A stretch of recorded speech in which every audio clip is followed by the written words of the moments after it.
1 week ago, the Pirates showed their resilience against the Saddleback College Bobcats after falling behind by 11 midway through the second quarter.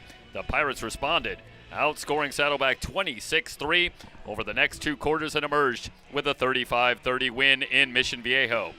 Tonight, the Pirates open their home schedule, but rather than any kind of respite, they draw one of the toughest assignments in the SCFA as the fourth-ranked Mount San Antonio College Mounties travel north, coming off their own impressive opening week win.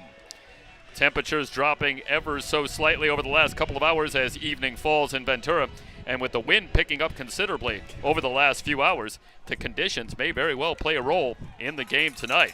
Hello again, everybody. Jeff Stoynoff alongside Mike Cepeda with you for Ventura College Pirate Football on the VC Sports Network and SoCalCollegeSports.com. And Michael, the Mounties, we talked about the Pirates, but the Mounties, fourth ranked. That's the second-ranked team in the SCFA. And they were impressive in week one in their own win at home over Mount San Jacinto. Yeah, impressive indeed. Mount San Jacinto moving up from the American Conference, having competed in the last two American Conference championships the last two seasons.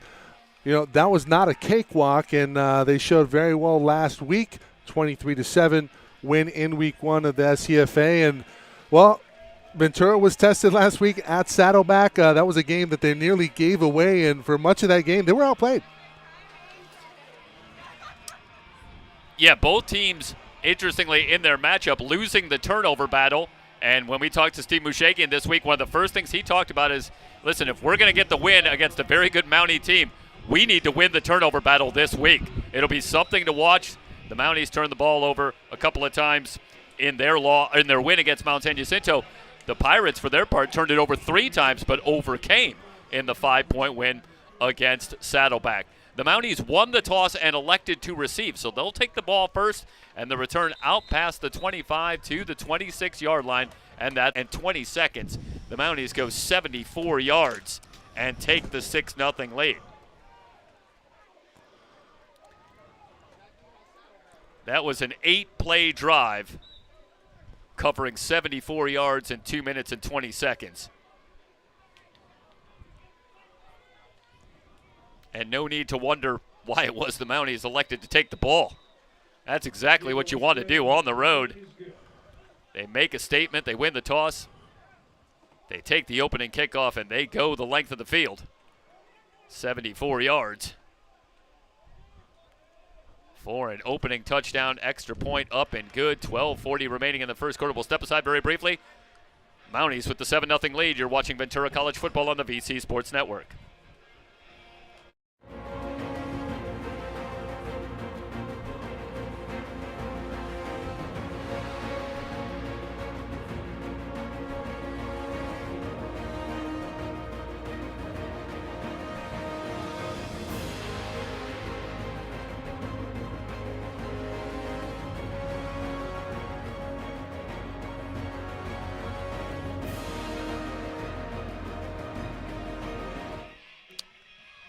Jalen Blizzard, Eli Aragon back deep for the Pirates, who will have to answer quickly.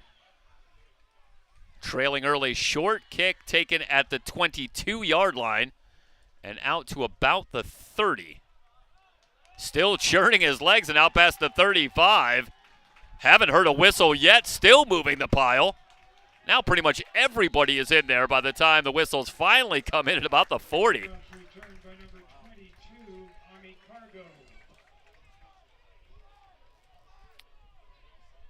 That was Amy Cargo.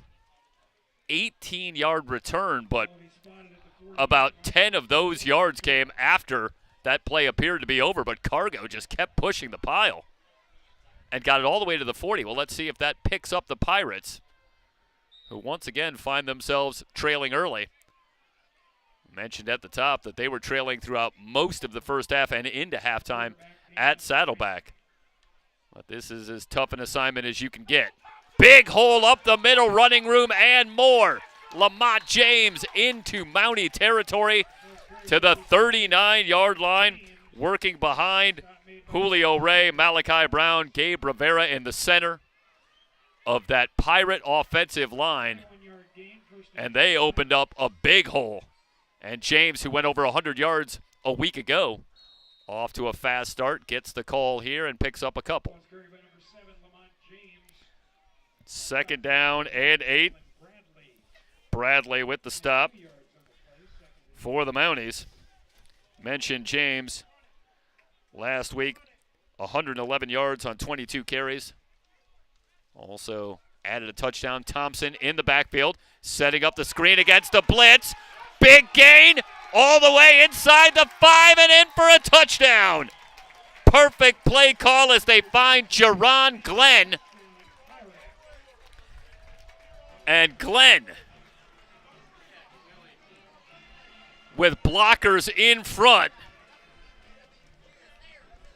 able to just pull away from Darius Eves, who had the last shot to get him, but couldn't get his hands on Glenn. And Glenn answers back for the Pirates, who are now back within a point of tying it up.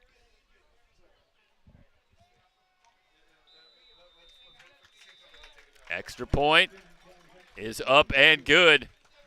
11:38 remaining in the first quarter, and both teams on the board. The Pirates on a 37-yard pass. Duran to Glenn have tied it up. We'll keep it here.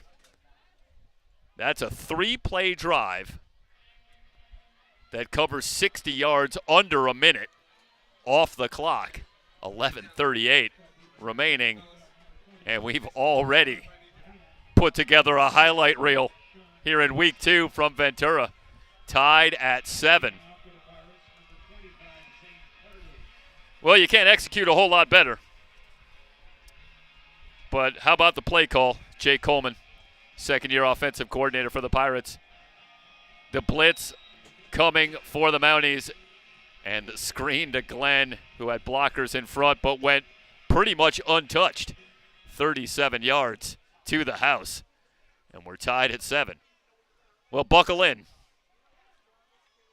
as that may not be the end of the scoring. Flags are down on the return out to the 28 for Nguyen. Flag down around the 26-yard line. Let's see if this is going to be backed up. Penalties a factor in both games. The Mounties, for their part, 15 penalties in their win. And the Pirates with 9 penalties in their win. But interestingly, it was their opponents that really totaled up the penalty yardage. Mount San Jacinto with 19 penalties for 187 yards, and Saddleback with 18 penalties in the Pirate win. So both the Mounties and the Pirates able to take advantage of mistakes by their opponents in week 1. That's our first flag tonight, and they're going to pick it up. So no call. So far it's clean, though we're only about 3.5 minutes in. Don't want to put the announcer jinx on it. 4-man rush, quick slant, completion out to the 34-yard line. Ficklin with the reception. A gain of 6 brings up a 2nd down and 4.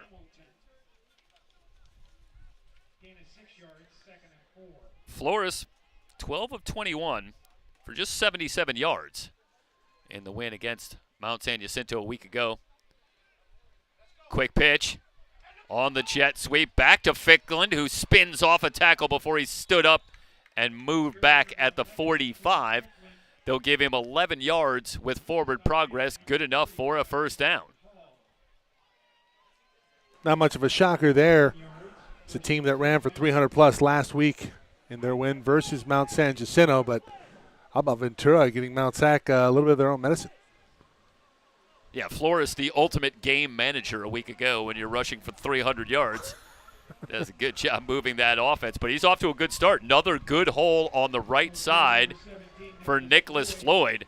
9 yards on the carry, leaves a 2nd and 1. Floyd and Samuel Green each over 100 yards in the win against Mount San Jacinto a week ago.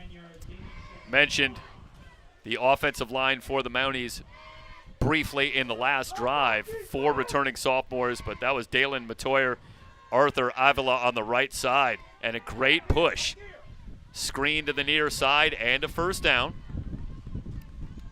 for Mount San Jacinto. Or I should say for Mount San Antonio, excuse me.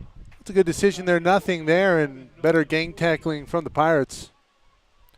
Poi Aina eventually with the tackle, but the 3-yard gain moves the chains. And Mount San Antonio back on the move again into Pirate territory. Offset I formation. Receivers left and right. Now they send Felton in motion. Floyd on the counter, and he is drilled in the backfield. Ben Hall. That's a loss of 3. Hall not fooled on the counter. Ben Hall continues that recent lineage of great run defending linebackers here at Ventura College, and Hall, a returning sophomore, saw him make a couple of big tackles in the backfield a week ago. Quick throw a little bit behind Felton and incomplete, and now it's 3rd and 13 for the Mounties, and this is why so key to slow down that run game. Instead of a 2nd and 1, 2nd and 3 like we've seen, you put them in a 2nd and 13, now an incompletion, and you've got the Mounties in a 3rd and long. 4 wide receivers for Flores from the Pirate 46. Straight drop, 4-man rush, good protection, guns it, and it's juggled but caught for a first down by Taylor Akins. Dedrick Taylor Akins, it's a gain of 21 yards on 3rd and 13. That's a killer if you're the Pirates. You get him to a 3rd and 13, but good protection for Flores, and he shows the strong arm, finding Taylor Akins for 21 yards. Mounties moving the chains. Under 9 to go in the first quarter. They have it at the Pirate 25. Floyd still in the backfield. Quick throw dropped again by Felton. Felton's had a couple of drops here in the first quarter, but he did have the big reception in the opening drive for a touchdown. So Felton with that 35-yard reception moved the ball inside the Pirate 10. And the Mounties punched it in from there. Dickerson from a yard out. We'll play that replay for you. We have had some issues with the internet tonight, so bear with us, everybody. Internet on site has been a little choppy. 2nd down and 10.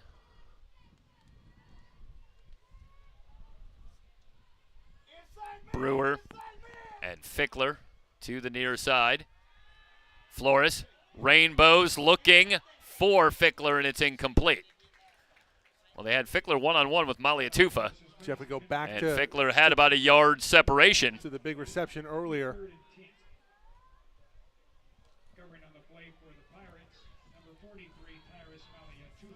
3rd down and 10 coming up. I asked Steve Mushagian for his offensive, defensive, special teams player of the game, and defensive player of the game was Tyrus Maliatufa, the returning sophomore. Had an interception. You talking about last week? Yeah, in the game against Saddleback. Big game from his safety spot, and he will need to be every bit as good tonight here against the Mounties. 3rd and 10. Flores, pocket collapsing, dumps it. Short. Fickler absorbs a big hit. Well short of the first down. He gets to the 25. Takes a big hit from Anthony Albanez.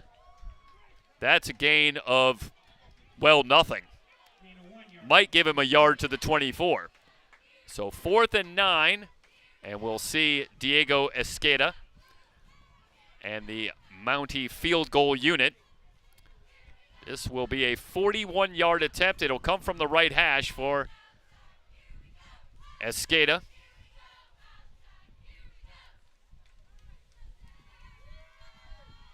Snap, placement down, and hold everything. The kick no good. There are flags down on the play as Esqueda was down. I don't know if we have that on replay, but Esqueda might have taken a hit on the kick. Let's watch again. Well, that was fairly light, but there was contact. And let's give Esqueda credit here, because I think this is a heady play by Diego Escada. It's a heady play. He's only going to get the 5-yard variety here.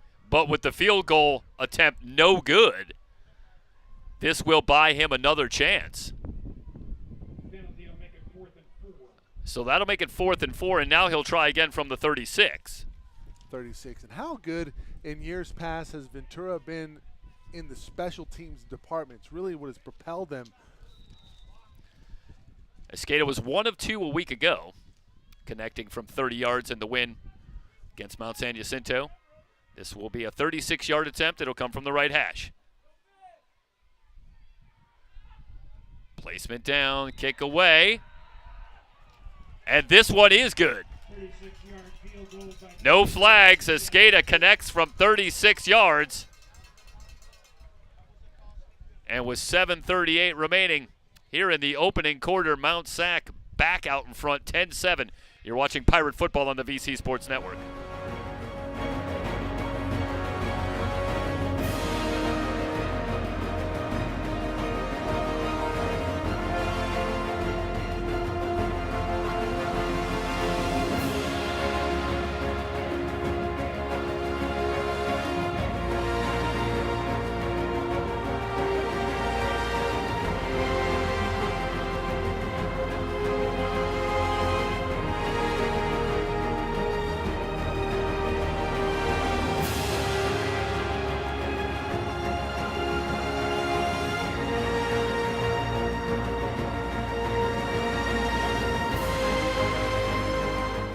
Aragon and Blizzard back deep. So the Mounties take advantage of the running into the kicker penalty. Get another shot at the field goal, and they take the 10-7 lead. We're just midway through the first. Another short kick. Saw a cargo moments ago from about this spot. This return much shorter out to the 25. Just a 3-yard return by Elijah Hamilton, or I should say Jalen Thompson.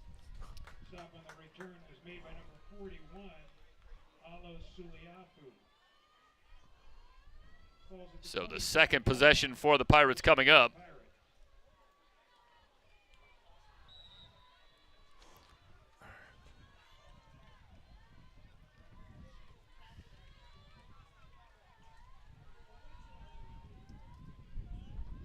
And that'll bring on Pirate offense. Duran with an empty backfield. Now, Pirates struggling to get the right personnel on the field. They still have time on the play clock, down to 6, now 5. Got to hurry. Down to 1. Didn't get it off. So this will be a delay of game. Or did they take a timeout? Well, let's see. Nope. 5 yards.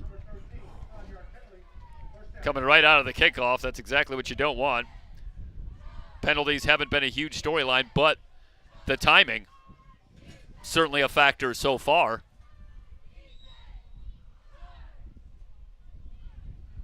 The penalty on the previous drive gives Escada another chance. Duran looking near side and the pass incomplete. He was looking for Amani Butler. And Butler working against the linebacker, Caton Supernut, the returning sophomore. And that's a good matchup if you're the Pirates. Supernut doing his best to keep up. But Duran off target with the throw, and it's 2nd down and 15.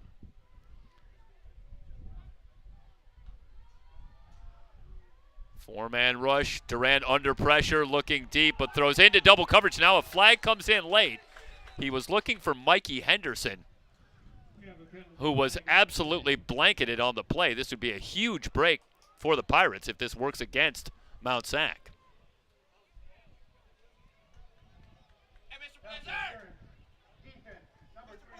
And indeed it does. That's huge. Shamar Hawkins picks up the penalty. So that gives them a 1st down. And instead of staring down a 3rd and 15, now you got 1st and 10 from the 35-yard line.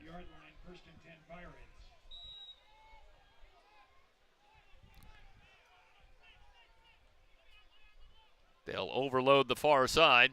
Pirates in the home black jerseys. Duran might have a free play. Heaves the far side. A lot of contact again, still no flags.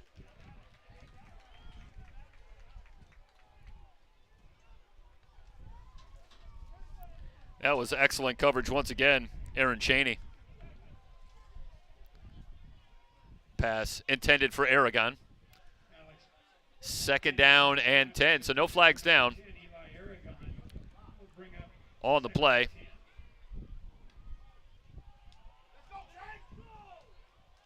Keep it on the ground on 2nd and long.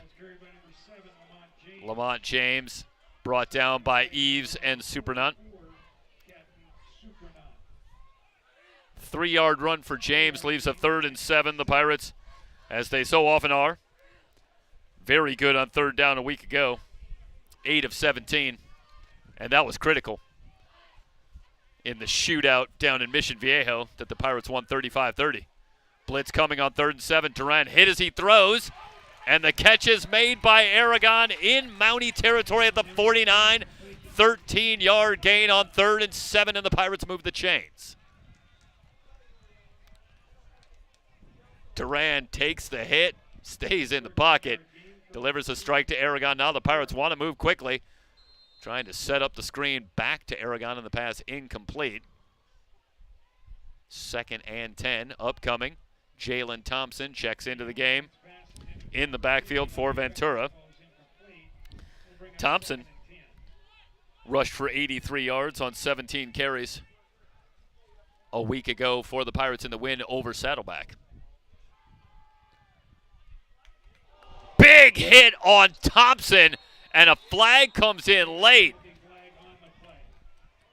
That was a massive hit, and Thompson does a heck of a job to hold on to this football. Yeah, that's borderline ejectable. It's Chaney with the hit. I think that's what they're talking about right now, Jeff.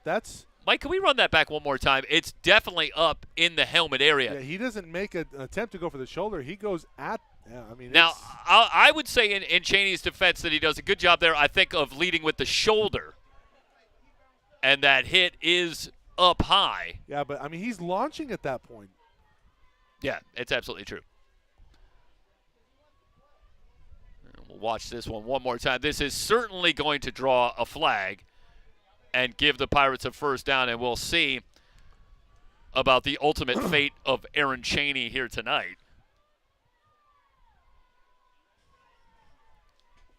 Well, it's a gain of 2, and again, how about Thompson holding on to the football?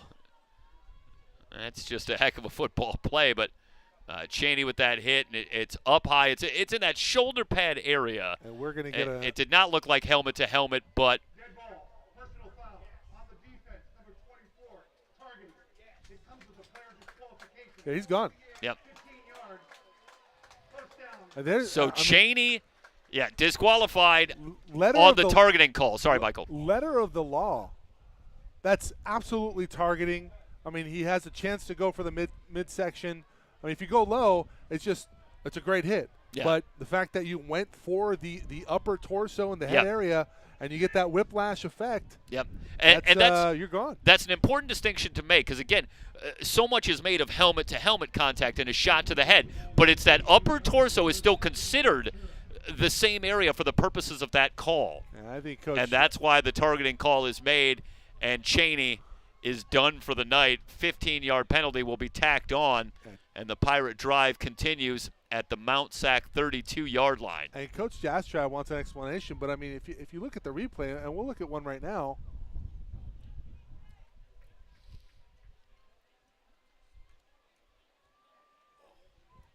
I mean, he can go low. He can go for the head, or he can go for the midsection.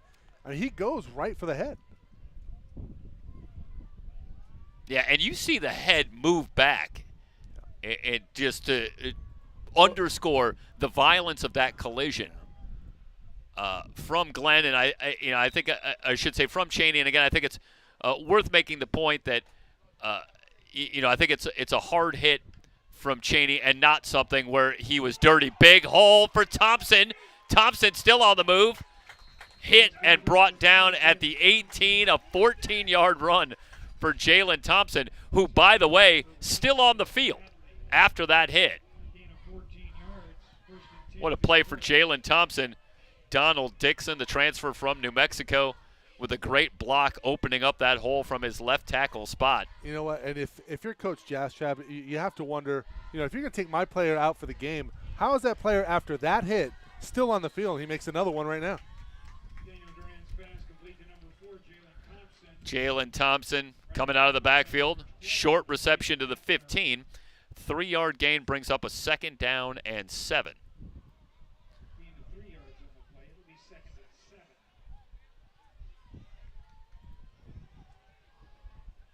Duran has the Pirates on the move again.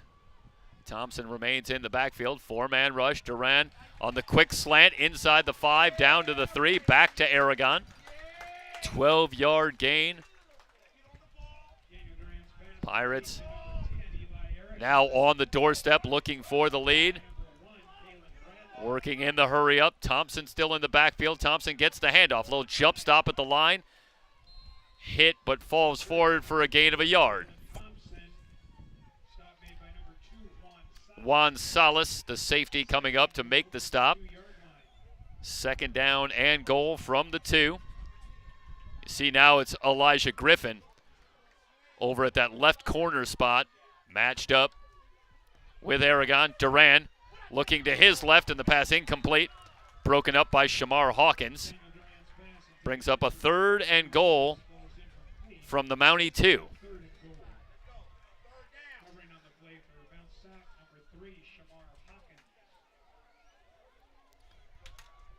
Mountie shuffling in some new players on a 3rd and 2. Here comes comes Ezekiel Savage at the quarterback position. Mountie's crowding the line. Savage, play action, looking to throw, and the pass incomplete. Savage hit as he threw. He was looking for Caleb Alvery, but the Mounties brought the pressure, and Alvery couldn't get there in time. That brings up 4th down. The Pirates, a week ago, were 4 of 6 on 4th down in the win over Saddleback, but they will eschew going for it here, and we'll bring on Pimentel to try the short field goal, looking for the tie. Pimentel, who connected for a field goal a week ago, able to put this one through from 19 yards out and tie things up at 10. 5:01 remaining in an eventful first quarter. It's Ventura College football here on the VC Sports Network and SoCalCollegeSports.com.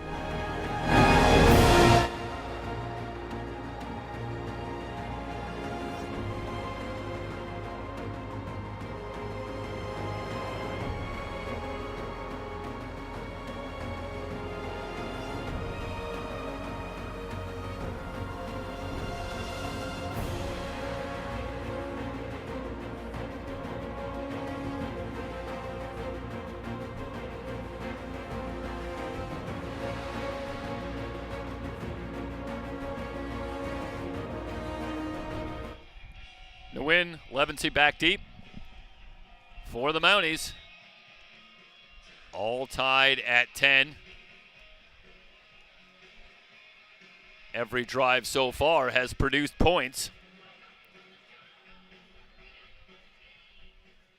Pirates on the most recent drive with a little help from the penalty. Started at their own 19. From their own 25. 12 plays, 73 yards. And they settle for the field goal by Pimentel. The return out to the 29. And we'll see Alex Flores and the Mountie offense for the 3rd time.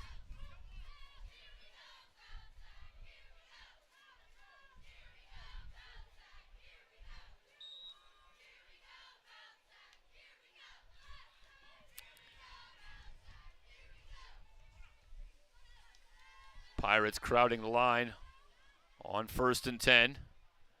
Flores in no hurry, play clock at 10.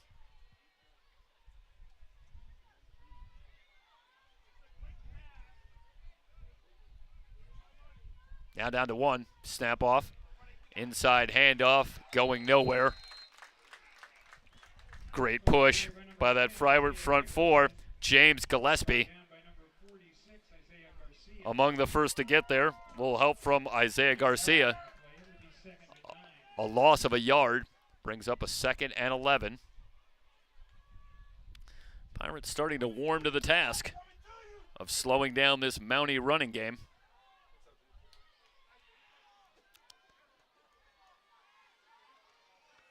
They'll keep it on the ground. On 2nd down, Dickerson spinning out of a tackle and has the first down, a 10-yard run. Forsha finally bringing down Dickerson, but that's a great individual effort by Dickerson to get it to the 40 and move the chains. After the 1-yard run on first down left to 2nd and 9, that was a 10-yard run. To pick up the first down, quick throw, complete to Ficklin. Ficklin hit and brought down at the 35, a gain of 5. Maliatufa with the tackle. 2nd down and 5, 3:41 and counting remaining in the opening quarter.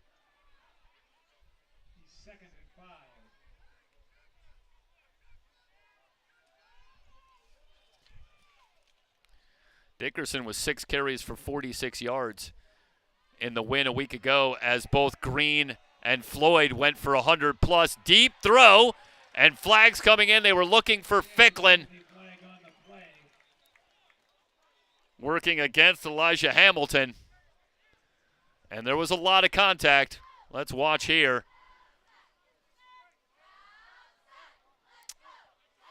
And yeah, I don't think there's any question about it. Hamilton, just an awful lot of contact. Zero doubt. So that's a 15-yard penalty. It's going to move it into Ventura territory at the 40-yard line and give the Mounties a first down. Just to finish the point on Dickerson, just 6 carries a week ago, but it's a returning sophomore for this Mountie team. So the Mounties, who had 5 players rush for more than 200 yards a season ago, as one of the very top offenses in the SCFA, appear to be deep in the backfield once again. Green and Floyd both going over 100 yards in week 1, and they've still got Dickerson in the fold. You know, for a team 1-yard run. Sorry, 2nd and 9 coming up. For a team that ran over 300 yards on the ground last week in week 1, Ventura looks pretty stout against the run, a little leaky against the pass. Yeah, some struggles on the opening drive, but in the last few series, I've done a good job of putting the Mounties in some 2nd and 3rd and longs. But so far, this man, Flores, has had the answers. Broken tackle at the 35 and down to the 30. Very close to first down yardage. Deshaun Thompson with his first catch, and he does get the first down to the Ventura 30.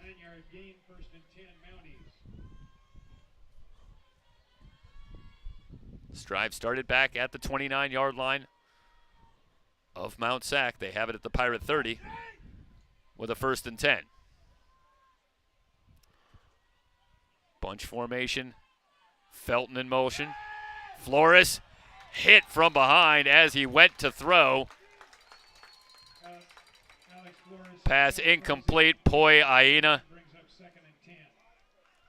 able to get around the edge and get to Flores, working against left tackle Diego Jimenez. And Aina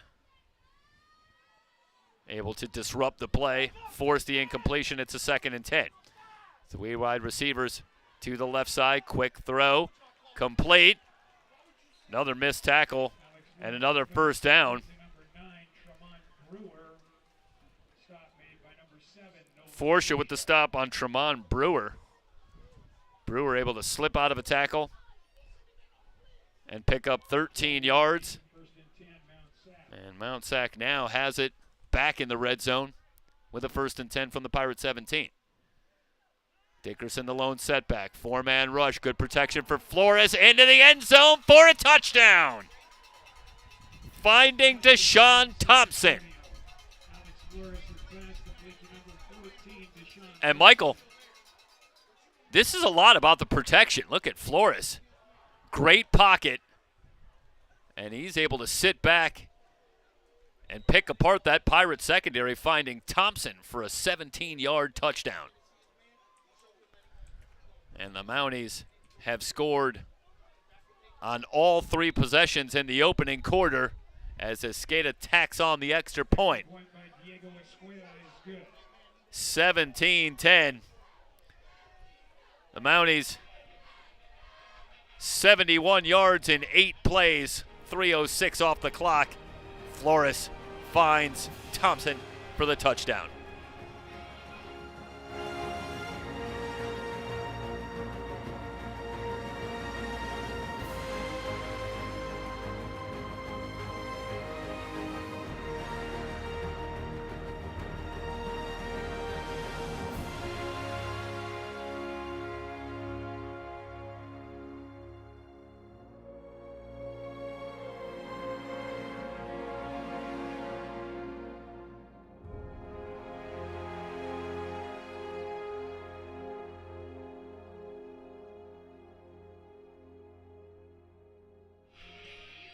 .148 remaining in the opening quarter, and the Pirates once again are going to have to answer back.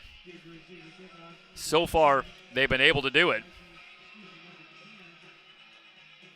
5 possessions between the two teams in the opening quarter and points on every one. Who's going to blink first? Another short kick, fair catch signaled for and made by Thompson at the 31. Kickoff's taken with a fair catch at the 31-yard line. It will be 1st and 10 Pirates.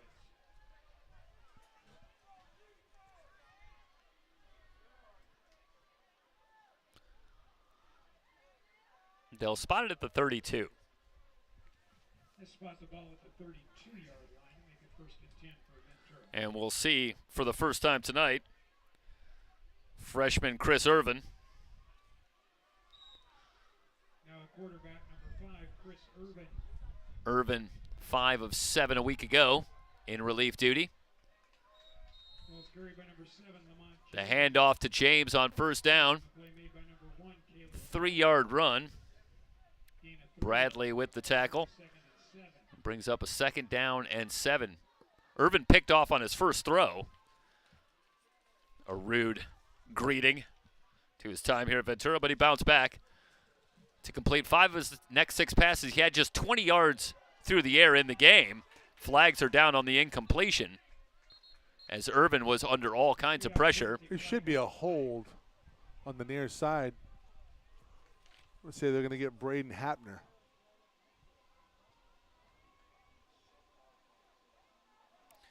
Looked like David Mahokovic was bringing the pressure on Irvin. Holding on the defense, number 10. And the penalty against Mount SAC. Yeah, Isaiah Dickerson, the offending party.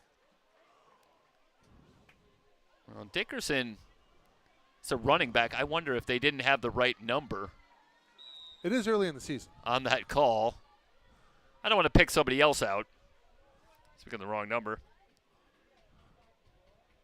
It was Jerron Harden Jr. who was bringing the pressure and had Irvin in trouble, but the holding call bails out the Pirates. Blitz coming. Irvin with the pump fake. Now looking deep. It's a jump ball, and it's incomplete. Hapner had the coverage on Glenn. Number 3, Jerron Glenn. Brings up a 2nd and 10. Incompletion will bring up 2nd and 10. Covering on the play for Mount SAC. Glenn, who already had the touchdown reception earlier in the first quarter. Was it discussed this week that they would see the 2 quarterbacks? Well, that was always the plan. We saw it, in week 1, and still working with really 3 quarterbacks, Ball is carried by number 7. as it's Duran and Irvin, both bounce backs Bradley.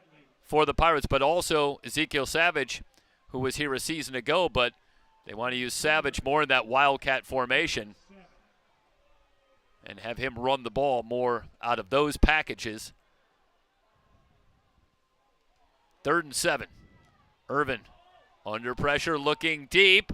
Has a man, but it's incomplete. A little bit of separation for Butler working against Hapner, but Irvin overshot him.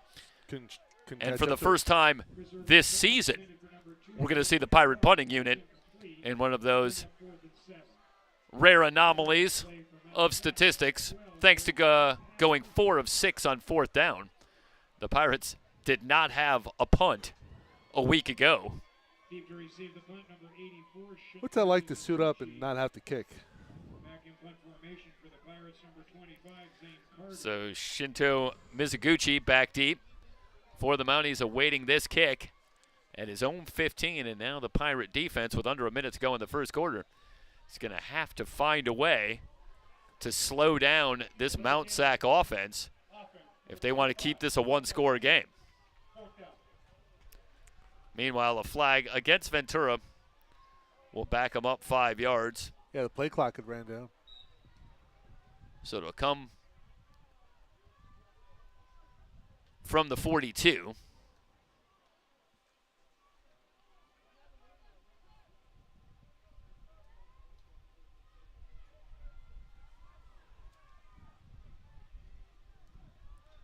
Good snap. And the kick away. Mizuguchi from his own 19 loses the handle, but it bounces back up for Mizuguchi at the 16. Disaster averted if you're the Mounties. Never quite had it, but that hop right there is big for Mount Sac.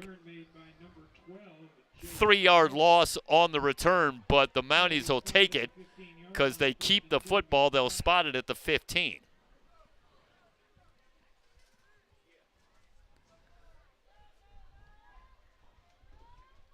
One more look.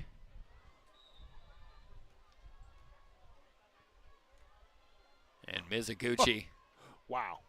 does manage to corral that football before Jake the Rocks puts the hit on him. Fickler with the completion, or I should say with the reception, out to the 18, a gain of 3. Wesley eventually forces him out of bounds. It'll bring up a 2nd down and 7.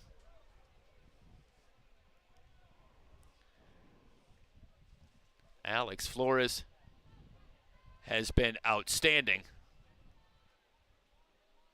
in this first quarter. He has already completed 14 passes. He's 14 of 19 for 146 yards as the first quarter comes to a close through 1. Mount Sac on top of Ventura 17-10. It's Ventura College football on the BC Sports Network.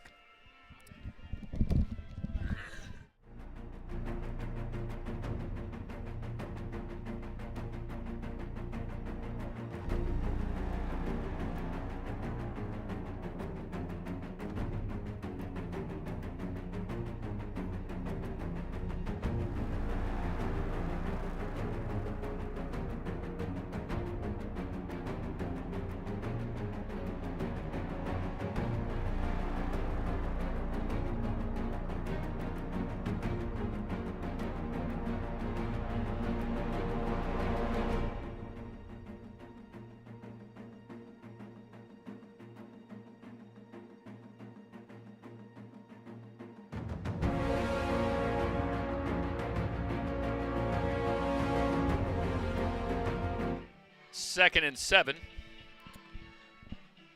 from the 18-yard line for Mount Sac. It's the 6th meeting all time between these two teams.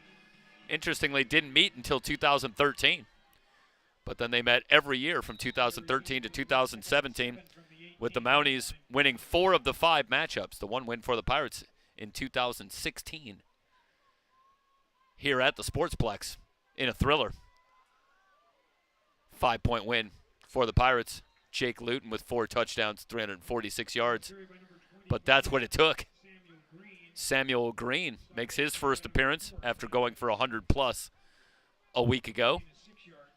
6-yard run brings up a 3rd and 1 from the Pirate 24. It's a big play for the Pirate defense. They'd love to get off the field. Back to Green, good hole, and Green's got the first down.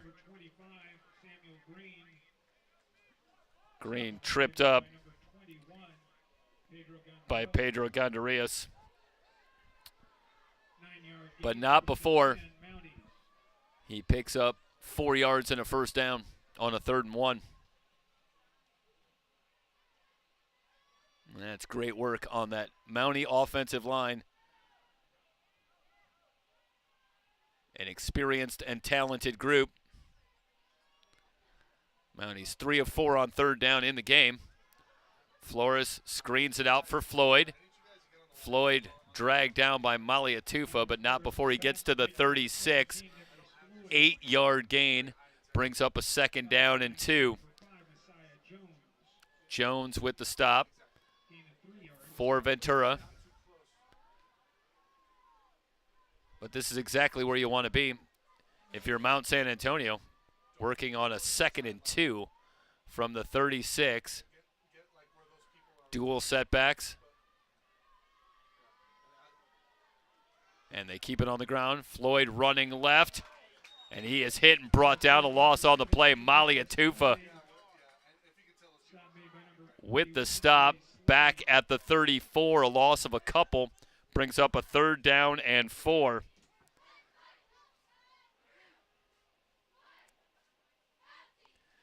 Boy, Slade also in on the stop, but it was Maliatufa knifing in from his safety spot, reading that play all the way and bringing down Floyd for a loss.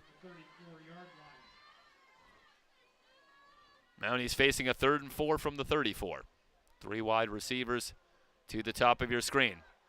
Blitz coming off the edge, screen to Green. Green jumps through a tackle attempt and has the 1st down at the 47. Good execution on 3rd down once again by Mount SAC. Elijah Hamilton with the stop, but the 14-yard pickup gives the Mounties a fresh set of downs. They're now 4 of 5 on 3rd down here in the first half. So the drive continues from the Mountie 48. Flores, all kinds of time, dumps it short to Green. Green starts to make a move, but loses his footing, and Hall quickly there for the tackle. Well, Ben Hall is enough to make you come to a quick stop and try to peel out of sight. As Green tries to there, loses a yard as he tries to make a move. Still picks up 8 on the play, leaves a 2nd and 2 from the 44. Play action. Flores guns the near side and completes for a 1st down to the Pirate 39. Tremont Brewer with the reception. Blizzard forces him out of bounds. Jeff, I got to tell you, Mounties quickly with another 1st down. pretty impressed with Flores. Very crisp. Gets the ball It's out hard to quickly. believe this is the guy who threw for 77 yards a week ago. Well, they didn't need him if they Right. rushed him for over 300. I mean, 146 in the first quarter alone. And it's a completely different kind of performance, but just as effective for the Mounties, who already have 17 on the board. If you look at And they're moving again. that defensive front, Flores rainbows the near side, back to Brewer, who has the catch at the 16-yard line, working one-on-one against Jalen Blizzard. it's a great job of tracking the ball, going up and getting it, and really no chance for the DB. Great job by Flores, again, placing the ball in a place where the receiver can be successful. Yeah, Tremont Brewer without a reception a week ago, but he's already got a couple here in the first half. And he shows the athleticism there, going up to get that ball and bringing it down at the 15. Play action. Aina gets his hands up. Excuse me. That was not Poi Aina. That was Spencer McKelligan. Coming on the blitz, and a good play by McKelligan to knock that ball down. Brings up a 2nd down and 10. Brewer again solo to the left. The Mounties have Taylor Akins and Antoine Ficklin to the right for this 2nd and 10 play. It's Green on the handoff, following his left guard, pushing the pile. He's down to the 12. Good hard running and a couple of yards after contact for Samuel Green, following sophomore Nicholas Tinajero, the left guard spot.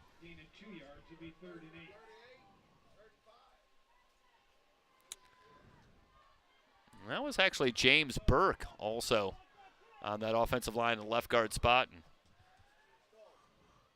James Burke goes at a modest 6'4", 325. And looking at Burke, I think they might have undersold him on both those numbers.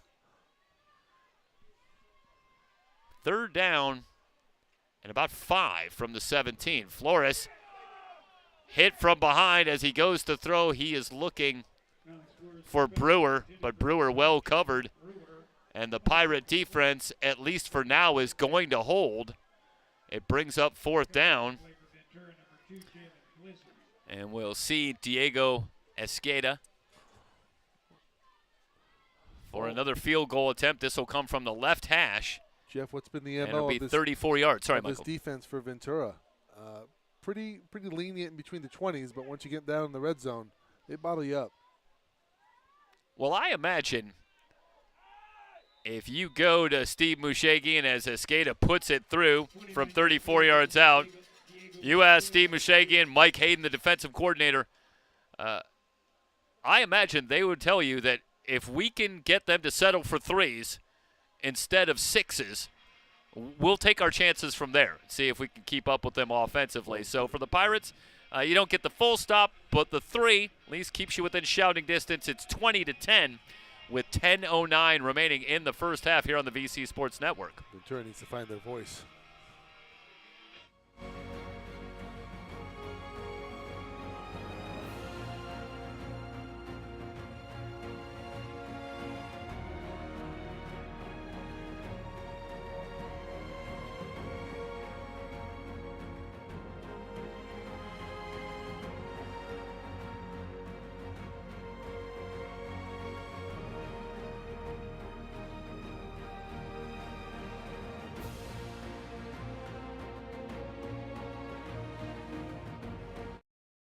Blizzard and Aragon waiting, and it's Aragon who will take it from the 15. Aragon able to stiff arm a man and break a tackle at the 20. Out to the 30, tripped up at the 32. Well, I was a little generous. They'll give him the 31. 16-yard return for Aragon. And the Pirates will start with solid field position at their own 31-yard line, trailing at 20-10. Well, if you're a Pirate fan, you're looking for good news. They did trail by 11 in Mission Viejo against Saddleback in the second quarter last week. And this is round about the time where they responded big time over the next 2 quarters, outscoring Saddleback 26-3. To take the lead, they would hold on for the 5-point win. But they're working against the Mounties here this week. Broken tackle for Thompson, who's at the 40. 45, Thompson into Mountie territory, finally dragged down at the 42-yard line. Salas finally able to ride Thompson down. 27 yards for Jalen Thompson. And the Pirates quickly on the move. Have it at the Mountie 42. 1st and 10. Back to Thompson. Running left. Flags are down as Thompson falls forward for a gain of a yard.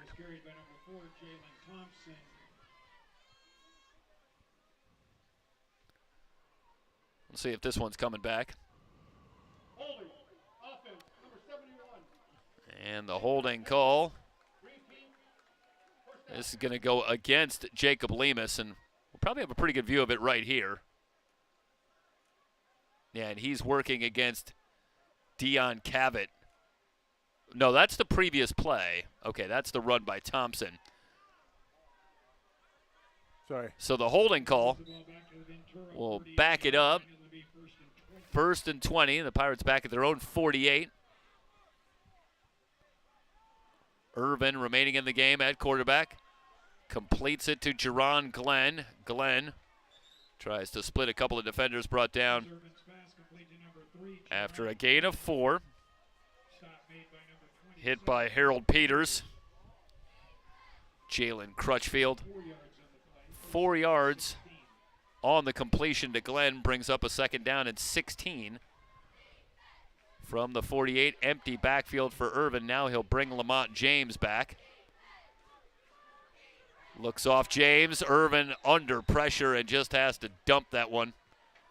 Incomplete. Aragon was in the area. Darius Eves had come clean and was bearing down on Irvin, who had no choice but to get rid of it, avoid the sack, brings up a 3rd and forever. It's a 3rd and 16 for Ventura.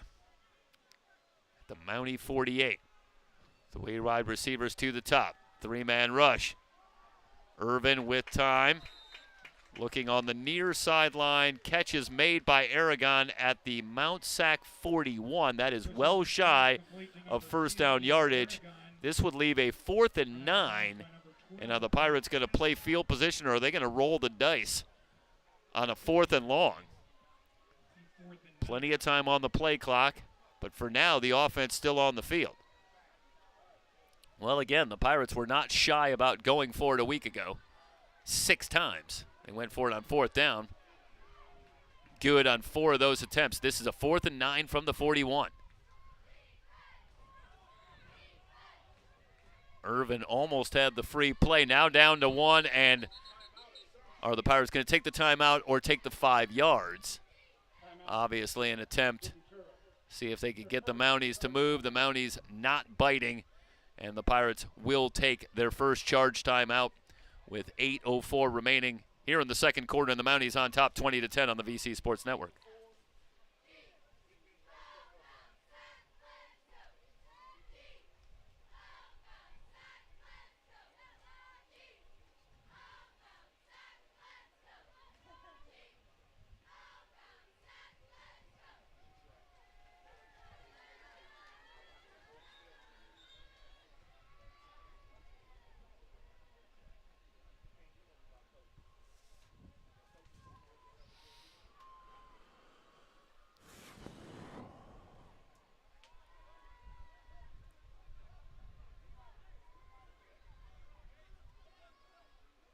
And here comes the Pirate punting unit.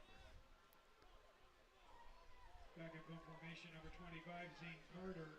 Zane Carter Receive number 84, Shinto Mizuguchi. will kick it away. Shinto Mizuguchi, who had an adventure back there on his first punt return. And Carter keeping it and brought down at the 44. And I don't know if that was a planned fake or some kind of miscommunication, but as planned fakes go, that play really looked like it had no chance. Maybe hoping to badly fool the Mounties, but Carter moving over, and quickly a couple of white jerseys are there to swallow him up. A loss of 3, and the Mounties take over with outstanding field position at their own 44. And Michael, that's a bit of a head scratcher. I'm not exactly sure what happened there. But Carter doesn't get away the kick. And instead, Pirates lose 3 yards and give up the football. And now Flores and the Mountie offense take over at their own 44. Play clock at 5. 4-man rush. Flores, good pocket. On the far side, has the completion. Dedrick Taylor-Akins with a 9-yard reception. It's 2nd and about a foot from the Ventura 46-yard line. Tackle made by Cole Wallace. And now, upon a further look at the spot, they give Taylor-Akins the 10 yards and the first down. Green on the carry, pushing forward for a gain of about 4. 2nd down and 6, brought down by Anthony Albanez.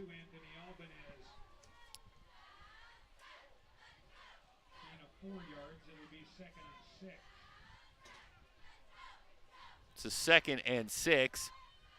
The Mounties just 47 yards on the ground, right at 4 yards a carry. And if he'd asked Ventura, their coaching staff coming into this one, I think they'd have taken that number. But Flores, 20 of 27 for 214 yards, has carried the day. Completes another pass for a first down. Yards after contact for Ryan Boltwood. Watch here again as Boltwood Not cheated, lowering the shoulder.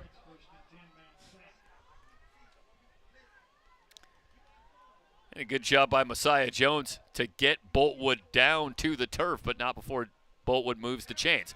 Flores with a free play. Rainbows the far side, incomplete. Now a late flag coming in. Wasn't that a Diedrich false Taylor start? Akins was working one-on-one against Jalen Wesley. This might have been movement on the Mount SAC offensive line. That's what I on that thought. right side. As we're watching the replay, but that late flag back there where Wesley and Taylor Akins were locked up as well. Pass interference on the defense, number 1. 15-yard penalty, first down. Okay, so no call on the movement at the line of scrimmage, but the pass interference call against the Pirates will move it 15 yards, and the Mounties back in the red zone looking for a commanding lead. And we'll watch here one more time. There's movement there on the right side. Actually, there's some movement coming up to the line, but I think that's a good call. Yeah. But I'll tell you what, it's interesting watching there Nicholas Tinajero. I think Nicholas Tinajero, the left guard, might have thought what you thought there, Michael, that there was some movement there, because you could clearly see that Tinajero was anticipating that play was going to be blown dead. Yeah. But a good play by Flores and the rest of the Mountie offense to keep playing, and they get the pass interference call and move it 15 yards. Meanwhile, the first down play, a gain of 4, a short completion, leaves us 2nd and 6 from the 14-yard line. Mike, can we bring it back live? Green, straight ahead, squirts through a hole, makes a little move at the 5, and he's in. Touchdown, Mount SAC. This is a great effort by Samuel Green. Watch here. Little stutter step. Breaks the tackle. And then right there, whoop, little move at the 5. All right, Burmy. And he's in there. Yep. That's where I got it. I liked it. It's an homage. It is. But Green in for the touchdown. And now the Mounties start to get some separation. 3rd rushing touchdown on the young season for Samuel Green. And the lead now up to 26-10.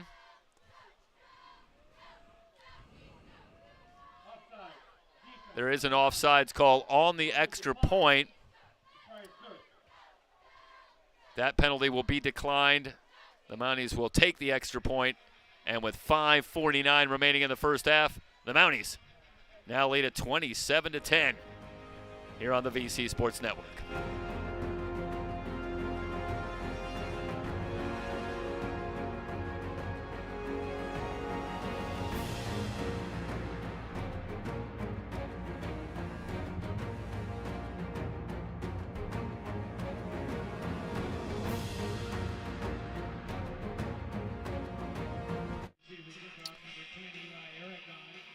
Mounties continuing this impressive offensive showing in the first half.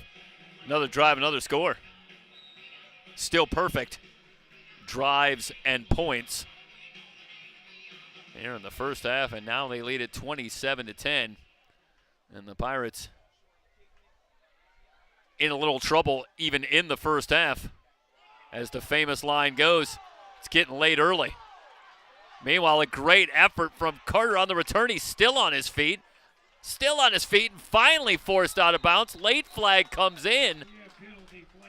What a sensational effort. That was Cole Wallace. And Wallace, sophomore out of Moorhead, Kentucky. Doesn't get a lot of carries from his running back spot, but with that kind of effort, might see him before it's all said and done. Meanwhile, there is a flag down, couple of flags down in Ventura territory. Wallace was already all the way out, I should say, about the 40-yard line. So if this works against the Mounties, the Pirates could see a very short field. One on each team. Block in the back on the return team. That's 10 yards from the spot of the foul. Personal foul on the kicking team.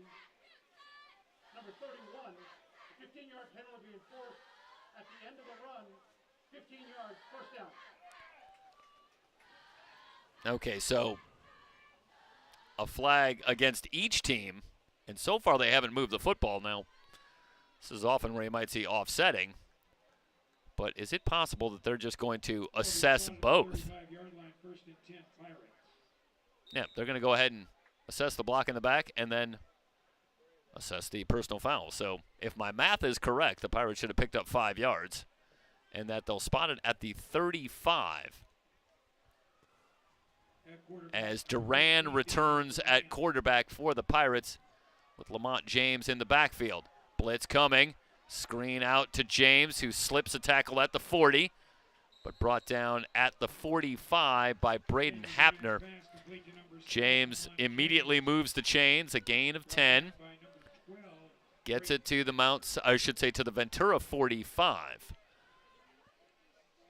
5:21 and counting remaining here in the first half. Pirates still with 2 timeouts. Mounties have all 3. James off tackle on the right side, breaks a tackle into Mount SAC territory at the 48. Hapner again on the stop after James picks up 7 yards. Gain of 8 yards, 2nd and 2. James now up to 32 yards on the ground. And has some running room again. Has the first down to the 40. Brought down by Kalen Bradley. Back-to-back runs by James. Gives the Pirates another first down. James up over 40 yards in the first half. Both he and Thompson 40 yards plus. They fake to James, then complete the pass on the left side for a gain of a yard. The Mounties not fooled. They find Bryce Zavala, but Peters quickly there to limit the play to a gain of just 1 yard. It's 2nd down and 9. Josh Washington in motion momentarily for wide receiver set on 2nd and 9. Blitz coming. Duran under pressure and has that one knocked down at the line. Now a very late flag comes in. Pirates looking at a 3rd and 9, but will await resolution on the flag. And this is going to be a personal foul against Mount San Antonio College. He'll tack on 15 yards. The Pirates will get a first down. So instead of a 3rd and 9 from the 39, the Pirates move it to the Mount SAC 24, where they'll have 1st and 10. Receivers left and right for Daniel Duran. Now they overload the near side. Jalen Thompson in the backfield with Duran.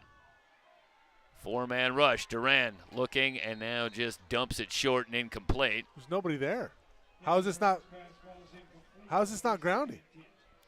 Pressure coming from Reggie Johnson, and Reggie Johnson, what a big week 1 he had with 3.5 sacks, and there he is on Duran again. And yeah, Michael, that's a great call. The Pirates certainly got away with one.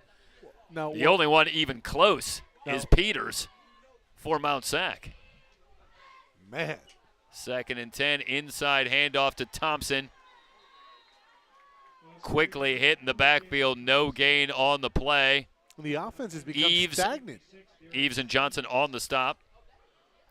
A loss of a yard will bring up a 3rd and 11. And yeah, the Pirates going for a little misdirection there on the inside handoff to Thompson, but that Mount SAC front 4, particularly Johnson and Eves, not fooled. Blitz coming on 3rd and 11. Duran off the back foot and incomplete. Not much doing there. Good coverage by Salas on Thompson, and the Pirate drive stalls at the Mount SAC 25. This would be a 42-yard attempt for Pimentel. Ryan Pimentel was 1 of 2, did connect from 35 yards last week. And the Pirates going to line up to go for it on 4th and 11, and now they'll take a timeout. Their second charge timeout, or I should say the Mounties going to take their first timeout with the ball resting at the 25. Yeah. We'll see if that was part of the plan for Ventura. Mount SAC on top, 27-10 here on the VC Sports Network.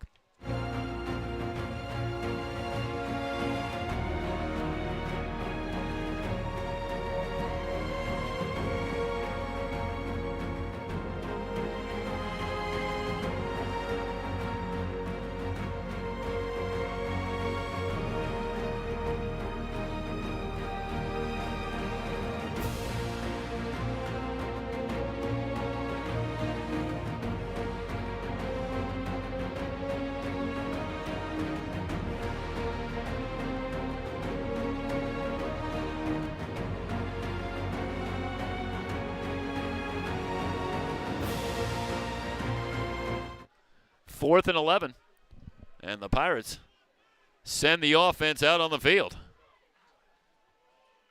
Duran rainbows the far side, and it's incomplete. Looking for Butler. The coverage was excellent. Griffin and Hawkins. No flags on the play, and the Pirates fail to convert on 4th down. They give it back to the Mounties at the 25. Well, I'm a little surprised that we didn't see Pimentel. 42 yards. The wind has calmed after it picked up noticeably in the lead up to the game, but there was a wind advisory out here. The feeling was that Pimentel maybe not going to be able to get it there from 42 yards. That's a little bit of speculation, but either way, the Pirates elect to go for it in a 3-score game on a 4th and 11. Green finds a running lane, bounces off a tackler. He's out to the 40. 15 yards for Samuel Green, and a first down for the Mounties. Watch here as, again, Green finds a little hole, squirts through it, and if we let this run out, takes the hit and fights forward for another 5 yards. The yardage after contact after the big hit from Elijah Hamilton. First down carry for Green again, out to the 44. Second down and 6. Gillespie with the tackle on Green. Plenty of time, 2:35 and counting remaining in the first half. The Mounties do still have 2 timeouts as well.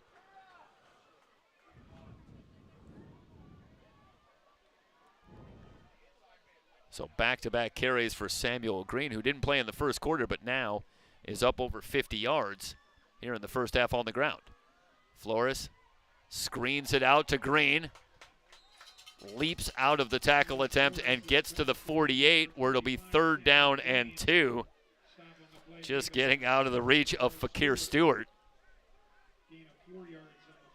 And a big 3rd and 2. Pirates desperately need a stop here, trailing by 17. As you watch there, the athleticism from Green to pick up a couple of extra yards against Fakir Stewart. They keep it on the ground. Good patience from Green. He's got the first down into Pirate territory at the 47. 5 yards for Green on a 3rd and 2, moves the chains. Tackle made by Anthony Albanez.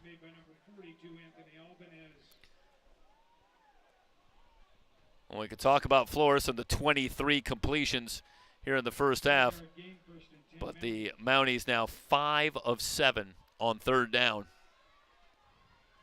That's a key stat as well. All kinds of running room for Ficklin.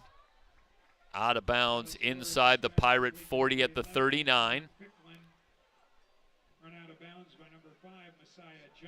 Messiah Jones forced him out of bounds. 8 yards for Ficklin.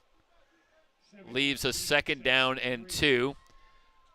Clock at 1:17 as they spotted at the 40, make it 2nd and 3.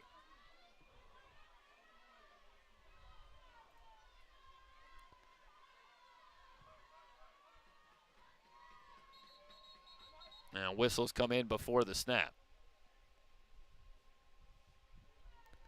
And the officials will huddle up. Clock has moved to 1:12 remaining in the first half, but that's an eternity. Again, especially with the Mounties having 2 timeouts to work with as well.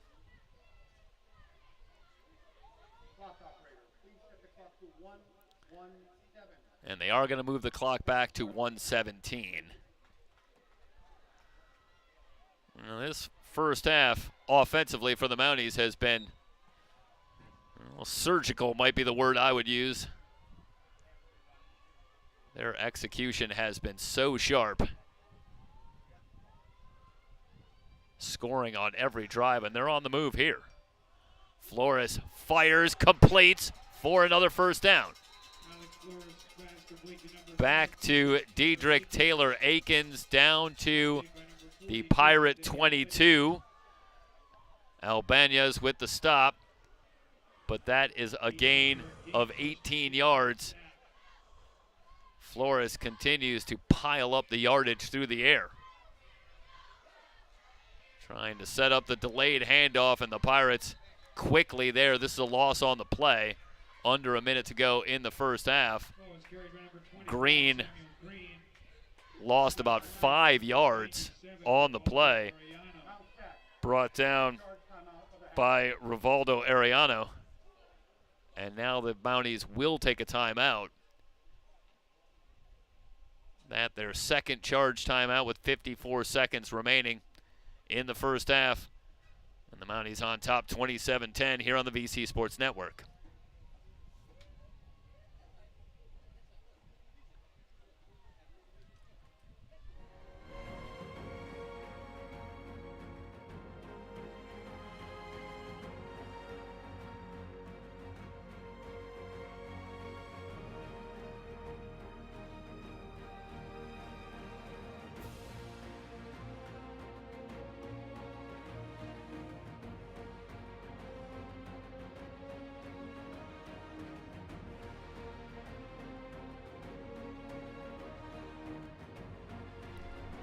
Also tonight on SoCalCollegeSports.com, College of the Canyons in the National North in action, taking on Fullerton College. They're in the fourth quarter, and Fullerton leading 26-14. Here it's 27-10. Mount SAC, the Mounties with the football at the Pirate 27, facing a 2nd and 15. Flores stepping up, now going to tuck it and run. Down to the 16-yard line. Clock will move. A gain of 11 yards for Flores. Will leave a 3rd down and 4. Quick throw on the slant. Incomplete. Felton had his hands on it again and can't find the handle. That's a big play. And a decision now for Mount San Antonio College, facing a 4th and 4. Escada's already connected on a couple of field goals. Let's watch the replay here one more time. And Felton, again, in traffic, but cannot come up with the football. A week ago, Felton was 7 catches for 36 yards. So that is how they like to use Anthony Felton on those short passes, those short routes, it would seem. And he had his hands on it there, but cannot come up with the ball. Leaves a 4th and 4 with 24 seconds remaining here in the first half.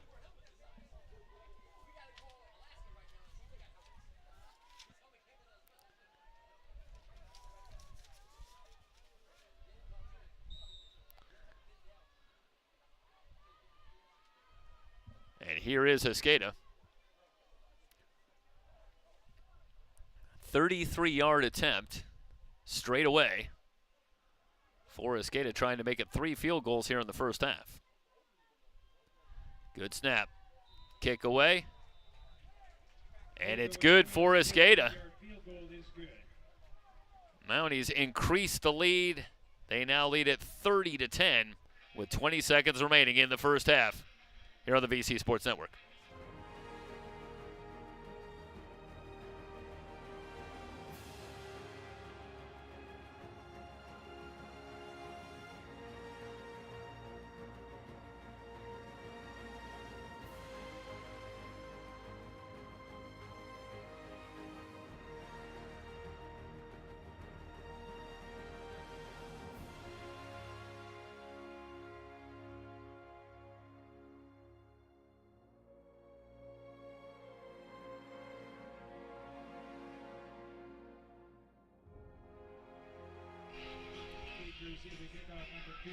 And once again, Aragon and Blizzard retreat deep. The Pirates will have the ball first to start the second half, but not much chance for momentum here with just 20 seconds remaining. It's going to happen very quickly. And we'll see if Steve Mushagian and Jake Coleman want to try something. Pirates do have one timeout remaining, and they'll start from their own 25. Well, it was tied at 10. But while the Mountie offense has continued from the torrid start, the Pirate offense has found the going a little tougher as this first half has gone on. And they have cooled. And now Ventura trails at 30-10. Thompson running right. Cut down short of the 30. They'll probably do it. A run of 4 yards, and the Pirates appear as though they will be content to head to the locker room down 20. Indeed, that will do it for the first half, with Mount SAC on top of Ventura 30-10 here on SoCalCollegeSports.com and the VC Sports Network.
getting ready to start the third quarter. And Mount San Antonio College with a 30-10 lead. The Pirates will have it first. And Michael, for the Pirates, it's a little bit of good news and a lot of bad news. They were relatively able to slow down the run game. 95 yards on the ground for the Mounties in that first half, 5 yards a carry, but nonetheless under 100 yards. But then there's Alex Flores. 25 of 33, 256 yards and a touchdown. He has been outstanding. Yeah, it's Thanksgiving early, carving up the Pirates early in that first quarter, continuing throughout the second quarter. I mean, if you go back to the opening drive of the game, it was a big chunk play. Let's see if we can bring that back here for you. Flores hooking up and just drops it right in the breadbasket, but he's been over the top. He's been great in the intermediate passes, clicking on all cylinders. And Mount SAC, the rush game, not all that great, but made up for it a little bit and then some with the passing game and the play of Alex Flores. Yeah, the protection has been outstanding for Alex Flores as well. He's had the time, and he has delivered the throws, and that has been a storyline. Meanwhile, a fumble on the kickoff to start the third quarter here, and the Mounties are saying they have it. And this is exactly what you don't want, and they do have it. The first half without a turnover for either team, but the second half starts with an immediate miscue, trouble handling the kickoff, and the Mounties will have the ball at the 34, looking to extend on the lead. They already lead it by 20. Well spotted at the Ventura 34-yard line. And that's that kickoff that we've seen every time, the short kickoff to one of the up backs on that right side. And that is the preferred kickoff, and this time it works even better than you might expect if you're Mount San Antonio College, as they get the turnover. And they'll start from the 34 and a chance to further their stranglehold on this one. Double move. Flores looking, has a man wide open. Diedrich Taylor-Akins. His momentum takes him out of bounds at the 4-yard line. That's the only thing that keeps the Mounties off the board on that play. And Mike, you hit it on the head. The double move and the Pirates bite. That's terrifically executed by Flores. First and goal at the 4-yard line for Taylor-Akins. Now 5 catches for 88 yards. That went for 30 yards down to the 4. Floyd following his right guard. He is stood up at the line. No gain on the play. First to get there was Larry Avila, and Larry Avila had a terrific game a week ago in the win against Saddleback, and we haven't had much chance to call his name so far tonight. But he had that play well diagnosed. Second and goal from the 4. And mentioned, 5 yards of carry, and you think, well, that's pretty good against the run, but not exceptional. But the Mounties really started out very hot on the ground in the first drive. But since that point, the Pirates have been stout against the run, but Flores has been able to take advantage. Quick throw looking for Green, and it's incomplete, and now it's 3rd and goal. Good pressure that time from Ventura. Well, it's been a busy night for Diego Esqueda, and the Pirates would love to get him out here one more time. 3rd and goal from the 4. Nicholas Floyd in the backfield, receivers left and right for Flores and the Mounties.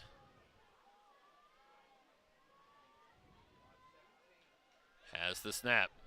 Blitz coming, good protection. In the back of the end zone, Taylor-Akins gets the feet down. What a tremendous effort from Diedrich Taylor-Akins. Watch here on the strong throw from Flores.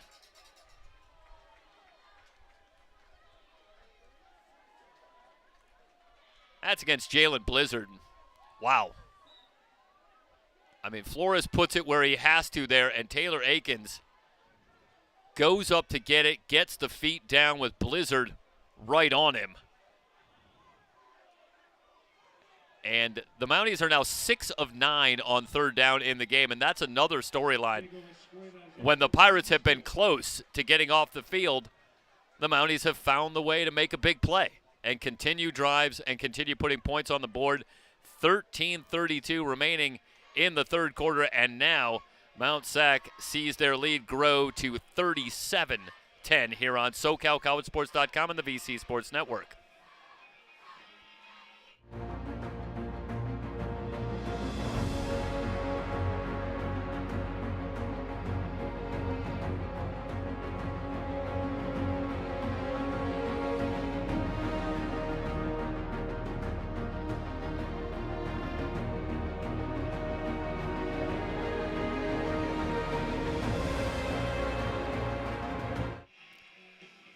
Second touchdown reception of the young season for Dedrick Taylor-Akins.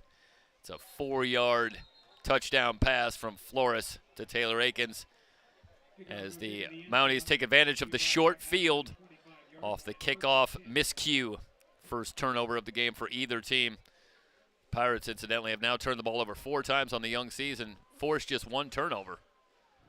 And ordinarily the calling card of the Pirates is to be decidedly more opportunistic in terms of special teams and taking care of the football. But so far this season, it's been a struggle, and you can ill afford to give short fields to the 4th-ranked Mounties, who now lead it by 27. Straight up the middle, James stood up after a gain of a couple of yards. Caton Supernant quickly there.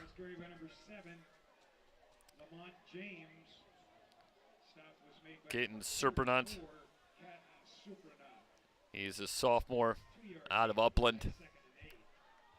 One of just a few returning sophomores on this Mount SAC defense that's seen a fair amount of turnover. Throw over the middle, complete.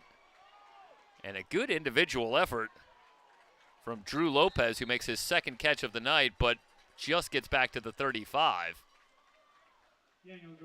As the Mounties were coming in waves, working against Hapner there, and he gets away, but then Salas moves up and puts a hit on him, and the Pirates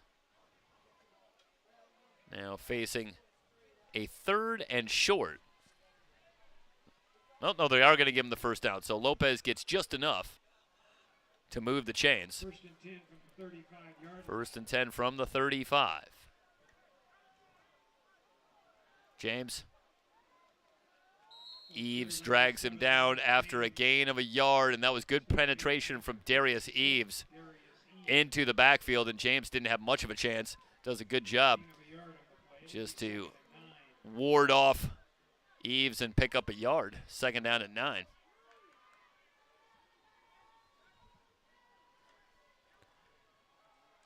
Durant goes back to James, who's hit behind the line.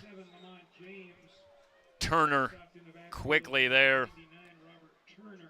Sophomore Robert Turner out of Richland High School in Dallas, Texas. And Turner able to get good penetration into the backfield. A loss on the play of 5 yards back to the 31 leaves a 3rd and 14. And the Pirates on the other side of the coin on 3rd down, just 1 of 5, and they face a very tough assignment here. 4 wide receiver set. James in motion. Deep drop for Duran, throws and completes, but well short of first down yardage. Back to the 37. Aragon with the reception leaves a 4th down and 8. And can the Pirates even consider going for it here? And looks like Sean Jastrab starting to get some reps on the sideline. And that's not entirely out of left field. Sean Jastrab played last week as well, coming on against Mount San Jacinto. 5 of 12 for 26 yards, and early in the 3rd, an opportunity for Coach Bob Jastrab. What do you think, related? Well, I'm sure there's somewhere where that's a fairly common last name, but you don't run across it too often. Coach with a son who plays quarterback? I feel like I've seen that before. I'm shocked. So Zane Carter back to kick it away for the Pirates, who first will lose 5 yards via the penalty. Penalty will move the ball back to the 33-yard line. Make it 4th and 12. So Carter will kick this one away from inside his own 20. Mizuguchi waits for it at his own 30-yard line. Good kick from Carter. Mizuguchi from the 26, able to sidestep one tackler, but tripped up near the 30, still on his feet. No one was able to touch him down, so good play from Mizuguchi to stay with it and gets all the way out close to midfield. Let's watch here, and you can see tripped up. That's a great job. Oh, that's a great job on the shot. Rather than no one touching him down, it's the knees never get down. Terrific athletic play from Shunto Mizuguchi to stay up. It's a return of 21 yards to the 47 and very good field position. And it is Flores who will continue with 10:37 remaining in the third quarter. Of course, with the kind of offense that the Pirates typically play here at home, no doubt the thinking is a big hole for Floyd. Floyd at the 30, down to the 20. He's going to take it all the way. 53 yards for a touchdown for Nicholas Floyd. 53-yard run, touchdown, Mounties. And again, you go back to Nicholas Tinajero, Diego Jimenez on the left side of that offensive line, and another good hole for Nicholas Floyd, and then Floyd gets into the secondary and does the rest. 53 yards for a touchdown for Floyd. That's his first rushing touchdown of the season. He had been held relatively in check so far tonight with just 20 yards on the ground, but not anymore. Now 73 yards and a touchdown as Mount SAC goes up 44-10 with 10:27 remaining in the third quarter here on the VC Sports Network.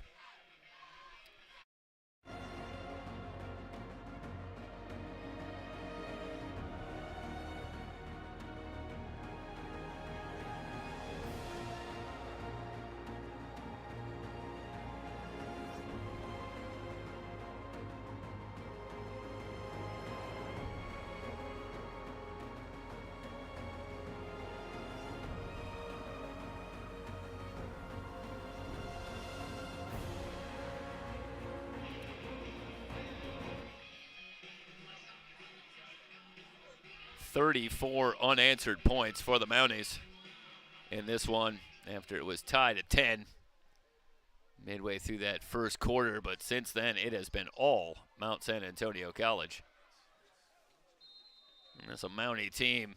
You could hardly blame them for being on a true quest here in 2023. Look back to a season ago for the Mounties and talk about an all-time what might have been season for the Mounties, who featured one of the dynamic offenses in the entire 3C2A. 2 losses last season by a combined 6 points. And those 2 losses came to Riverside and Fullerton, the 2 teams that met in the SCFA championship. In each of those 2 games, the Mounties led in the final minute before losing in triple overtime to Riverside at Riverside during the regular season, and then losing by 4 in the SCFA playoffs to Fullerton. So they were just that close to being the team to beat a year ago. And they have come back, retooled and reloaded here in 2023. And they had an impressive Week 1 win over Mount San Jacinto, a team moving up from the American Conference, but a team that had been near dominant in the American Conference the last couple of years. And then this performance so far coming up to Ventura, and at least here in the third quarter, leading handily. So once again, it would appear the Mounties among the teams to beat. Stacked. In the SCFA. But, yeah, look at a year ago, and They were very close to coming out of the SCFA. Timeout taken on the field. 9:25 remaining in the third quarter. The Mounties on top 44-10.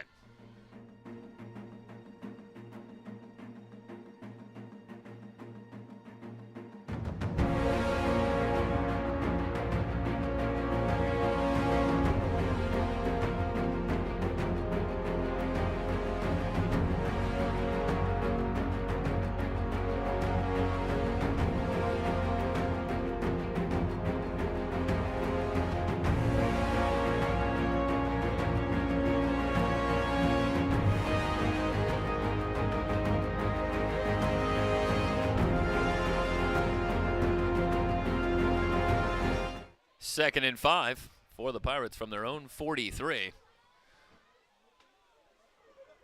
Just trying to get something going in the way of something positive. Duran with a deep drop again. Dangerous throw. Hawkins had good coverage on Jerron Glenn. Flag down on the play.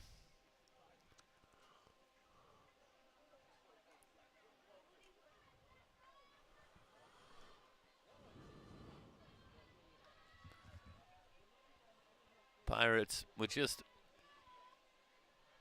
they have 7 penalties for 60 yards. Make it 8 on the illegal block, 15 yards from the spot of the foul. Meanwhile, Mount SAC, after struggling somewhat with penalties a week ago, have cleaned it up. Just 5 penalties so far as we play in the third quarter.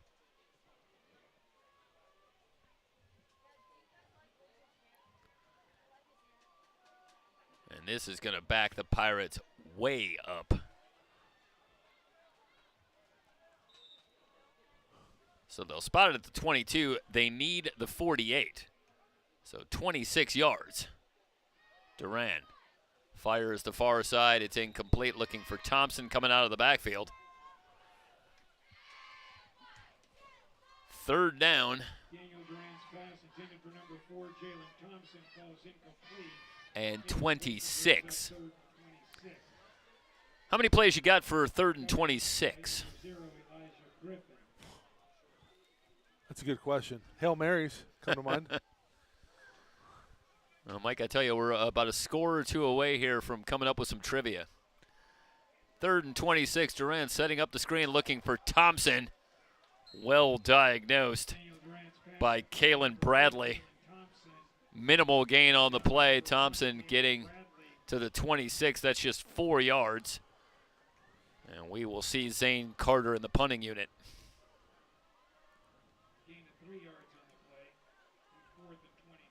Pretty good open field tackle there from Mount SAC.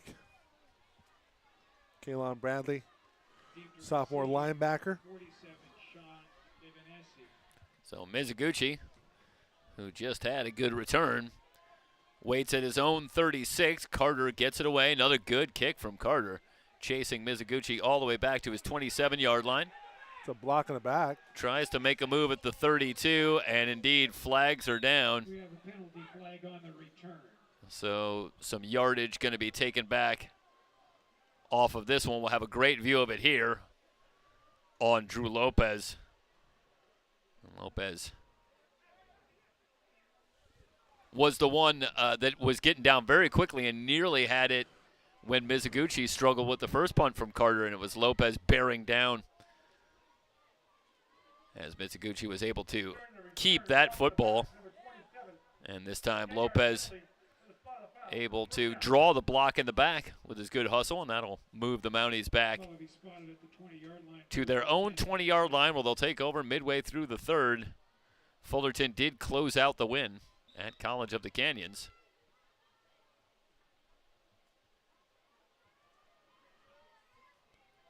And Sean Jastrab on at quarterback for the Mounties. Quick throw and completion for Deshaun Thompson. Thompson out to the 23. Forced out of bounds by Fakir Stewart. A 7-yard gain leaves a 2nd and 3, and Jastrab, despite the large lead, midway through the third, wants to work quickly. Gives to Green. Green near first down yardage at the 30. Chains haven't moved yet, and now they do. So Green gets a first down for Mount SAC. Gain of 3 yards, 1st and 10.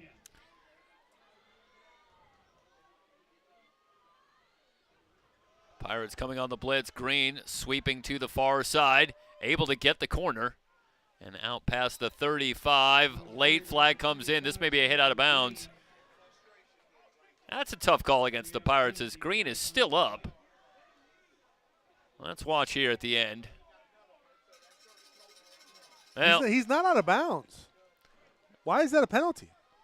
yeah, I'll tell you, I could see the side there because I think Green felt the play was over, but that's a situation that you see sometimes, Michael, where I feel like the whistle doesn't come in fast enough. So how can you really blame the defensive player for continuing to play? And they picked it up. Okay, so they're going to pick it up. Just have to be aware of the situation. Yeah, Coach Moose right there telling the referees, hey, he's not out of bounds. He's a live player. Yeah, and arguably Green's forward momentum had been stopped, but Yes. without a whistle, Right. you certainly can't penalize the defense for continuing to play. Well, can the refs penalize themselves? 2nd and 2. Back to Green, who's got the first down. Gillespie drags him down after a gain of 5 out to the 43. And Gain of 5 yards, 1st and 10 Mounties. if you're just joining us, that's a little bit of what we've seen so far. The Mounties just continue to move the football. And they have been brutally efficient.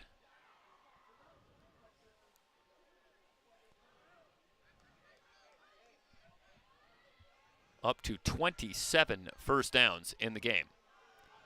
Green running right, breaks a tackle at the 45.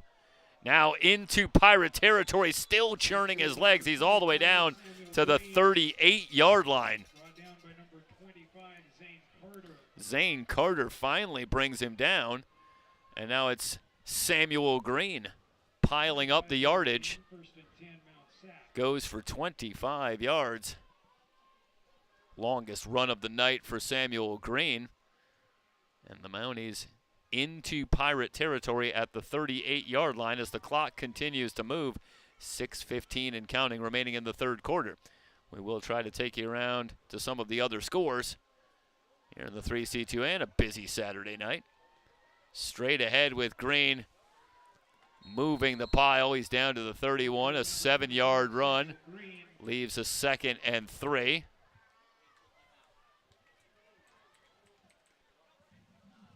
stop on the play made by number 95. Frank Washington 8-yard gain. finally able to drag Green down, but not before he picks up 7 yards. Floyd and Green both rushing for 100+ a week ago, and Green with another good hold on the right side.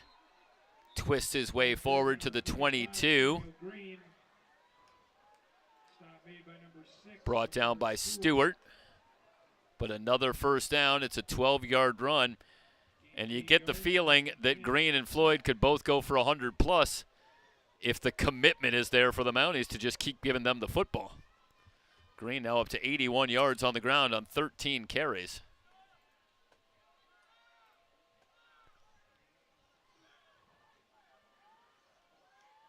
And this big, experienced, talented offensive line for the Mounties is starting to wear down that Pirate front. Green bounces it to the outside. He's inside the 20. We have a penalty flag. Brought down at the 15. There is a flag down. 8-yard run for Green. But let's see if part or all of it is coming back.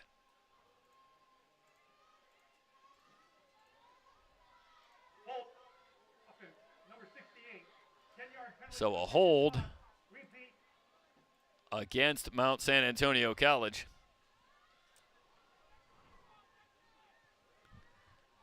We'll move it back to the 32.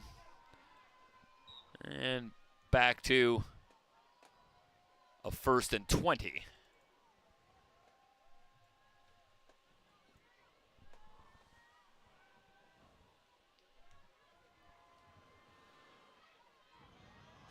Green, good hole into the Pirates secondary once again, down to the 19.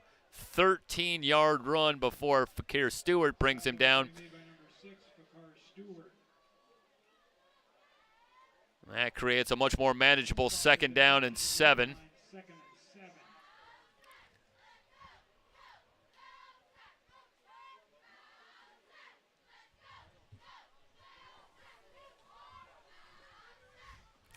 We had a brief look at the scoreboard.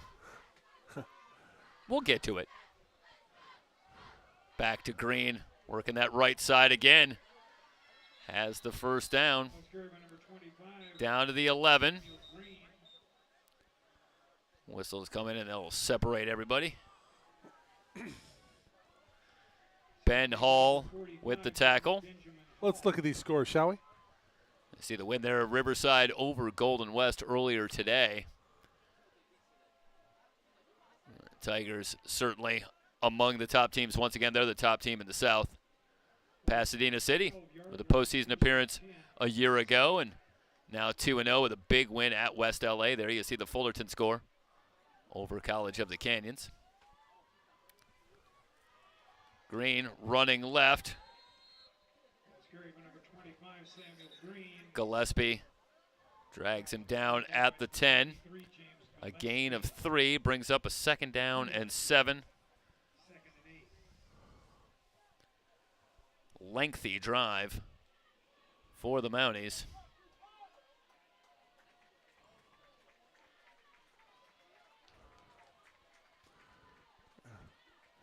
Green was pancaked.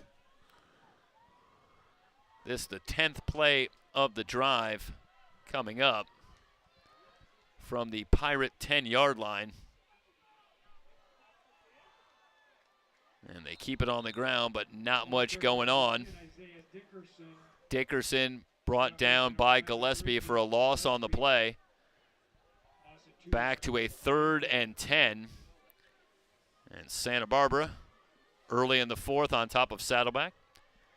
Long Beach, who suffered that heartbreaking loss in week 1 at Riverside, nearly pulled the upset in a tight one at Bakersfield. They're up 21-19 as they start the 4th. Bring you back live here, 3rd and 10.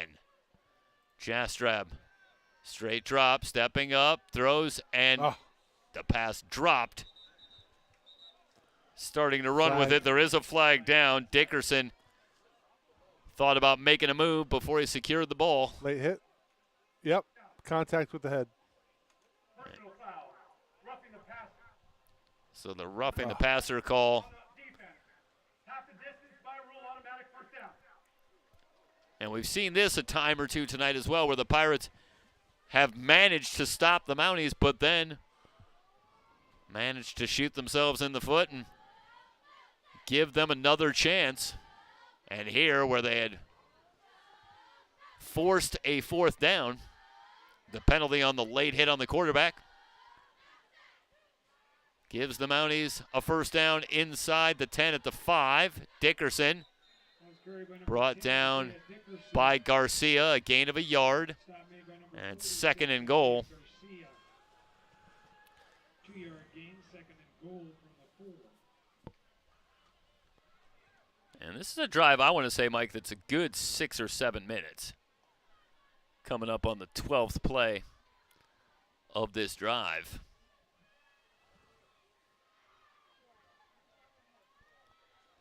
Jastrab with receivers to the left. Dickerson in the backfield. Play clock at 7 on 2nd and goal.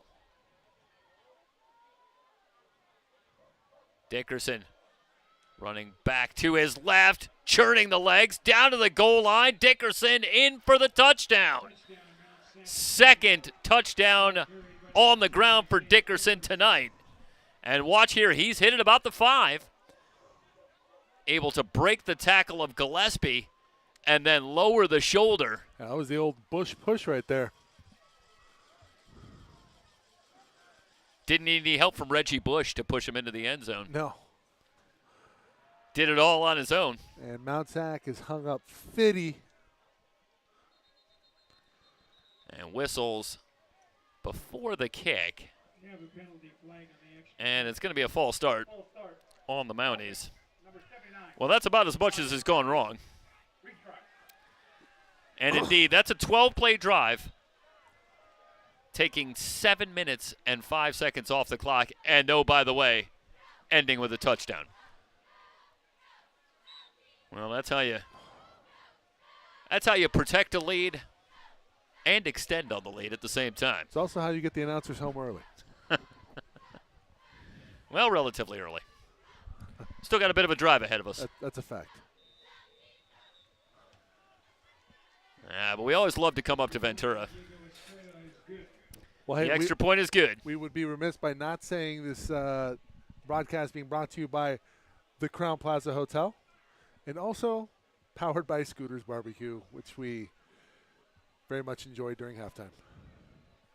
If you must know. But yes, that was that was in the booth. Tri-tip, pretty damn good.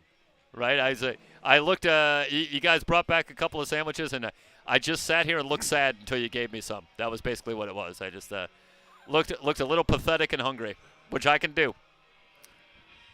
1:12 remaining in the third quarter, and, well, sometimes it's just a great performance, and you got to tip your cap here because the Mounties, I don't know how much better you can do it right from the outset. Well, now you have to think about building momentum for next week, building some good tape if you're these Ventura College players.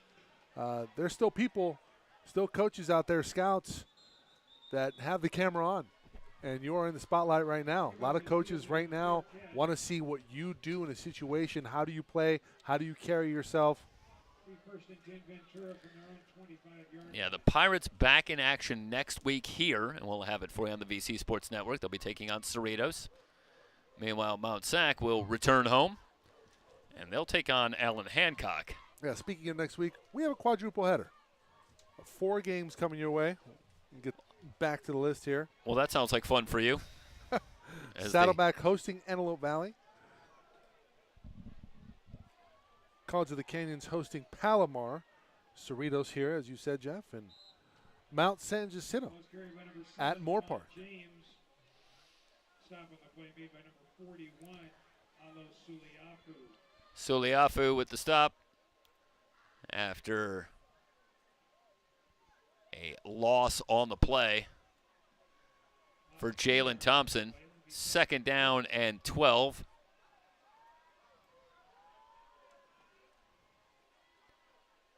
Duran sets up, completes to Thompson. Thompson at the 30. Tries to leapfrog a couple of tacklers. He's knocked out of bounds near the first down marker. Brought down by number 23, Edward King. As you watch here, he's coming up. Ill-advised. And that's Edward King, who does a good job of getting enough of him. That's a great job on camera on the field. Mitch and David. 1st down and more for Thompson out to the 41.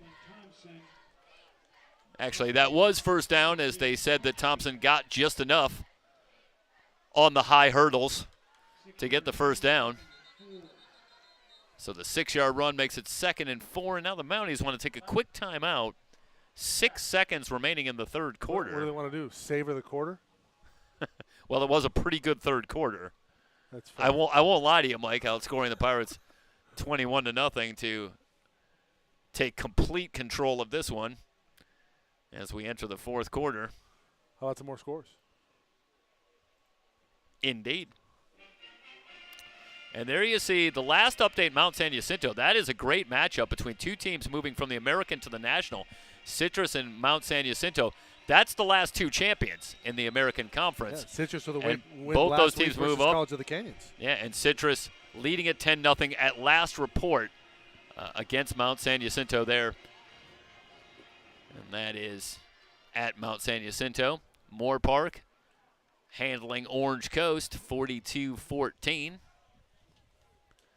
Meanwhile, Duran with a deep drop. fires the pass incomplete. Looking for Lopez, excuse me. Looking for Amani Butler. And Butler can't find the handle. And now down to 1 second. Final play of the third quarter. It's a 3rd and 4 from the 41. Good hole, running room for Thompson. Thompson horse-collared near the 40 to save what very easily could have been a touchdown. How is that not a flag? Alex Sotolongo up high around the shoulder pads and bringing down Thompson, who had gone through a big hole. Let's watch one more time, as that is the final play of the third quarter. And watch here, if Sotolongo doesn't get a hand out there, it's a foot race, and Jalen Thompson's going to win a lot of foot races.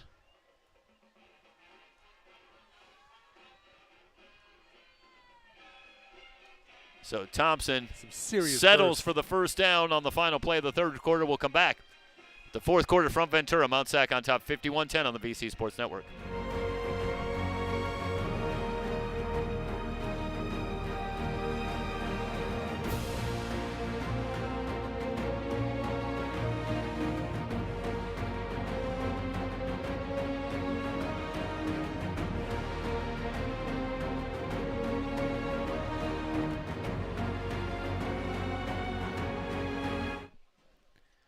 First and 10 for the Pirates from the Mount SAC 39. And, Mike, I think at this point the Pirates would be happy just to end the Mountie run.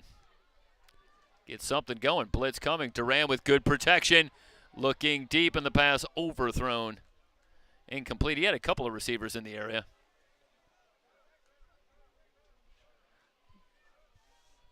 Looking for Zavala.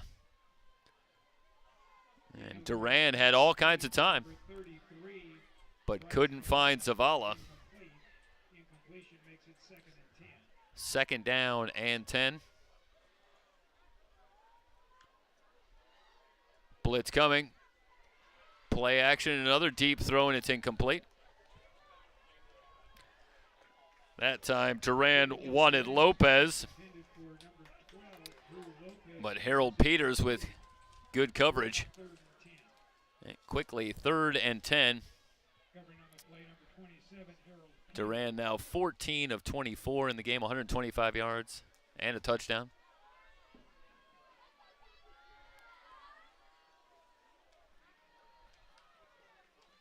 Four-man rush on 3rd and 10. Duran on a designed roll.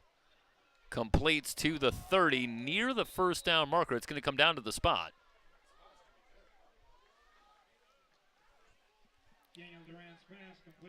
He finds Nassim Pacheco. And Pacheco, maybe the hit right there at the end. Might have knocked him forward and gotten him the first down. Quick snap to Duran. That one bobbled and dropped. Everybody had a chance at it.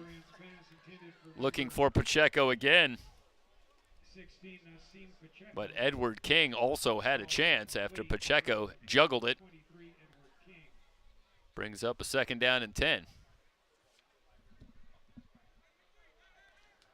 3 wide receivers to the right.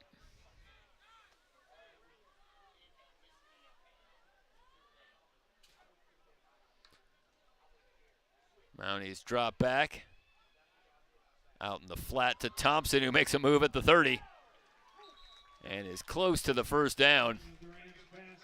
Let's watch the move here. And Shamar Hawkins, yikes. Well, that is tough. Talk about being on an island. Out there working against Thompson one-on-one. And Thompson gets the 10 yards and the first down.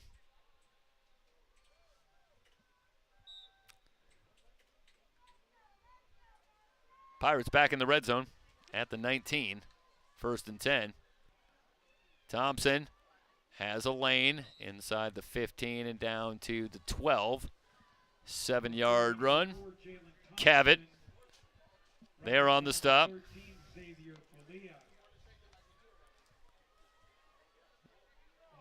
2nd and 3. Change at running back. Good hard running inside the 10 and down to the 4. And that is Jake Murphy, freshman out of Buena High School in Ventura. And good hard running from Murphy. Murphy didn't see any action last week, but figures in the plans this season. Mushagan talking about him. Play action and wide open for the touchdown for the Pirates. Finding Cody Hoffman, the tight end, for a Pirate touchdown. And the Pirates finally able to answer, as Duran has his 2nd touchdown pass of the game, finding Cody Hoffman. Good drive for the Pirates.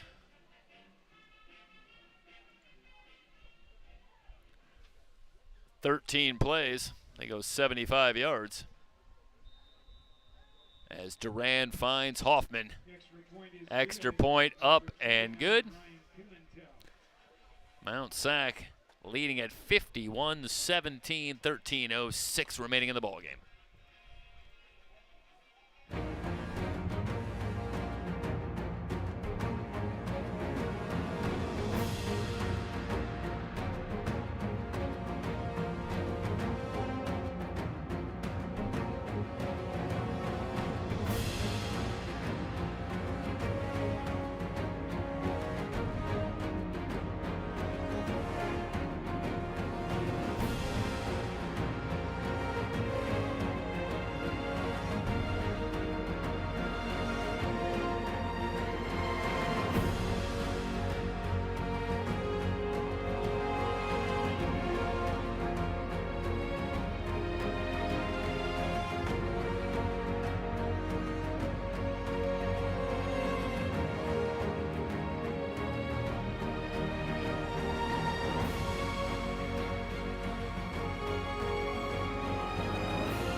Return out to the 30. Kickoff return by number 4, Anthony Felton.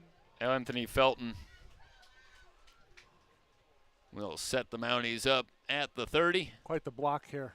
Will be spotted at the 30-yard line, 20 yards. Let's watch here on the replay. 1st and 10, Mounties.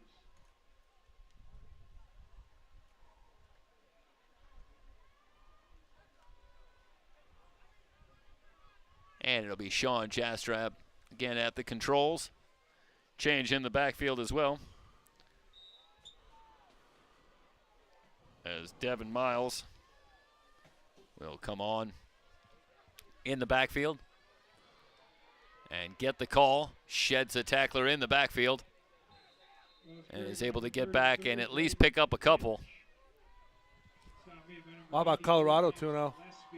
Opening win over the defending runner-up TCU in week 1, and then beating Nebraska in their home opener today earlier. Prime time. Dion off to a good start. Yes, he is. 2nd down and 8. You think he's given any thought to simultaneously coaching a baseball team as well? Is he going to go? Is he going to go 2-sport athlete again? 2-sport manager? Has anyone done that? I mean, I shouldn't plant the seed in his head there. Well, the fact that you brought it up, and you're probably the only one to do so thus far. he certainly wouldn't say that you don't believe. 3rd down and 3. Going after Ed Werder in the week 1 press conference.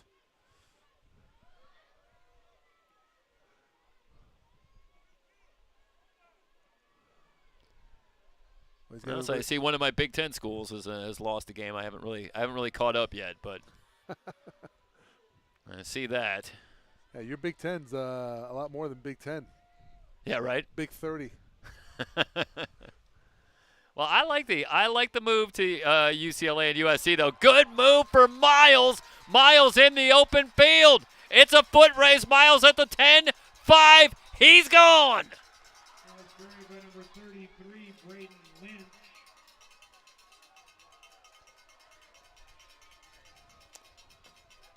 Well, we have Devin Miles, and that's the updated roster, I believe. Yep. It should be. And watch the spectacular effort. It starts with a good hole, but then he's able to do a good job of working the defender back. That was Jake Tharask, the last chance for the Pirates, but Miles does a good job working behind the block of Jordan Williams one more time. Gets a great block here. Look at that. Yeah, and downfield. That was all opened up by Ulafiono Falaelo. Yeah, and you saw Kianamana Cottrell. Oh, pretty good look of it fullback here. downfield as well. Look at the gap. It's a great cut by Miles. 58-17, 11-22, and that was just 3 plays to go 70 yards as Miles quickly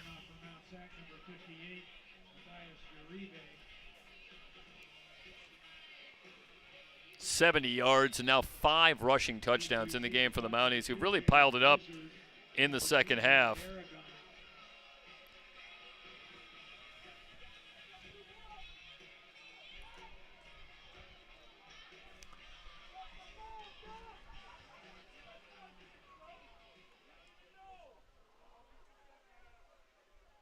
Short kick to the near side once again.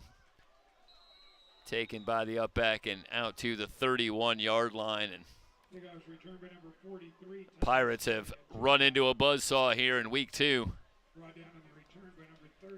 Mounties had just 95 yards on the ground at the half. But they're getting close to that magic number again. Now they're up to 282 yards rushing in the game. Nearly 600 yards of offense. Still 11-18 to go. And the lead back to 41.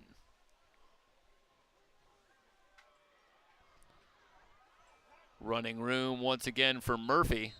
Tripped up at the 40. Very near a first down, about a yard shy. 2nd down and 1. I started to say before Miles went to town that I was pretty happy with UCLA and USC. I feel like that's a good fit, if not geographically, at least in terms of the schools. 2nd down pass incomplete. Looking for Murphy. Brings up a 3rd and 1. I mean, Mike, you're a little more local. How do you feel about the demise of the Pac-12 here? And I have no allegiance to it. I watch interesting games. The Big Ten, as it stands, going to have a lot of them. I think it's going to be fun for football. I look forward to it for basketball as well with UCLA. Being in there, it'll be a nice fit with the Big Ten. Some good rivalries coming out of that, certainly, as Murphy picks up the first down. Brought down by number 35, Kaleem McHale. Gain of 2 yards, 1st and 10, Ventura.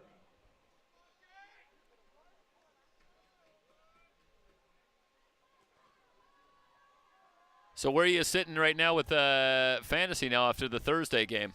Well, it's tough. I got Mahomes and Kelsey on one team. No Kelsey. Deep pass incomplete. Well, I know someone who plays in a couple leagues like you do. Don't you run into that where you have a player, you're always going against the player and have the same player at the same time? I got a buddy who's got Cooper Kupp, who just went on IR, and Kelsey on the same team. His first 2 picks of the year are just gone. Wow.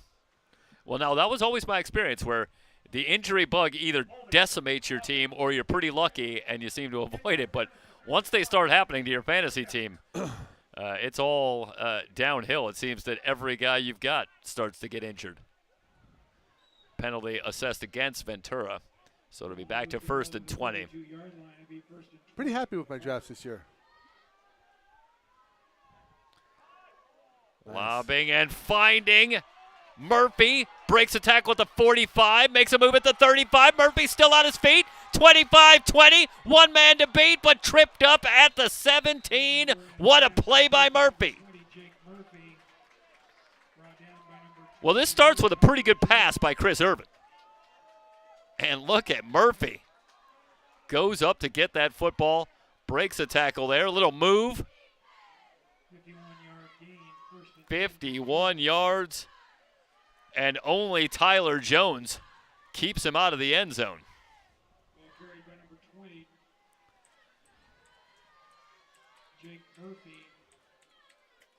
Murphy gets the carry, picks up a yard.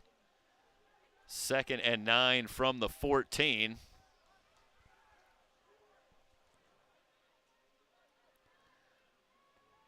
Irvin. Pass complete. Inside the 10. Pacheco still on his feet. And run out of bounds near the 2-yard line. Great effort by Pacheco. I don't even think that pass is intended for Pacheco.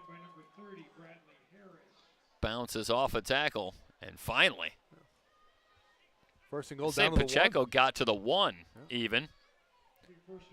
So the Pirates trying to tack on some points. Murphy in the backfield. 1st and goal. Murphy swallowed up behind the line. Loss of 3 on the play. Terrible read. If you're the quarterback, you have to pull it there. Pulu Salafu in the backfield so quickly you'd have thought he was in the huddle. Xavier Pulea also in on the stop. 3-yard loss for Murphy. It's 2nd and goal. Again, they crowd the line. Murphy hit at the line. And again,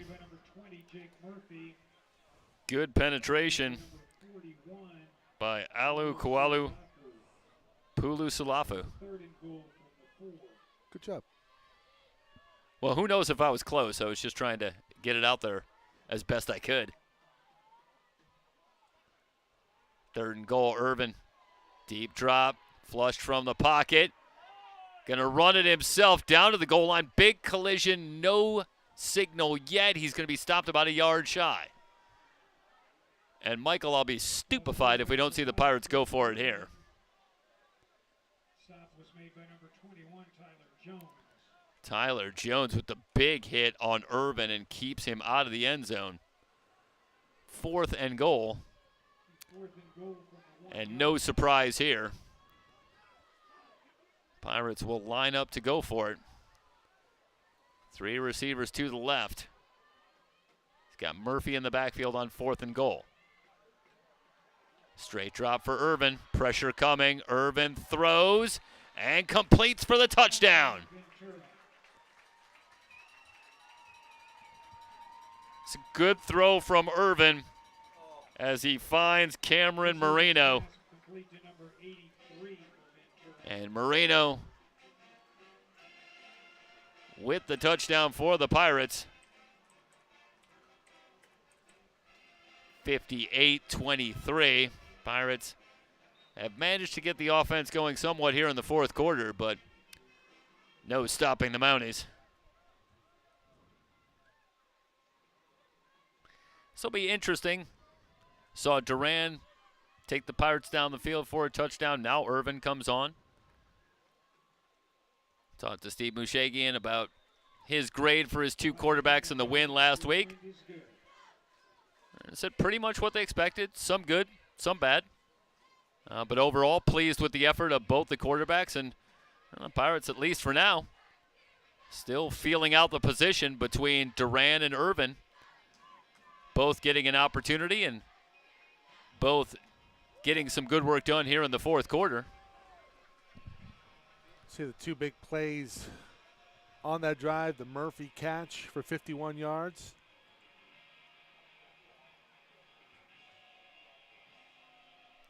And Duran came from the University of San Diego, and Chris Urban, a bounce back from Washington State. So an awful lot of big-time talent between the two quarterbacks. And it'll be interesting for Pirate fans to see how that develops, and will one separate themselves and become that number one, or as we've seen a couple times in the Steve Mushagian era, might we see both just continue to play throughout the year and trade off? 58-24.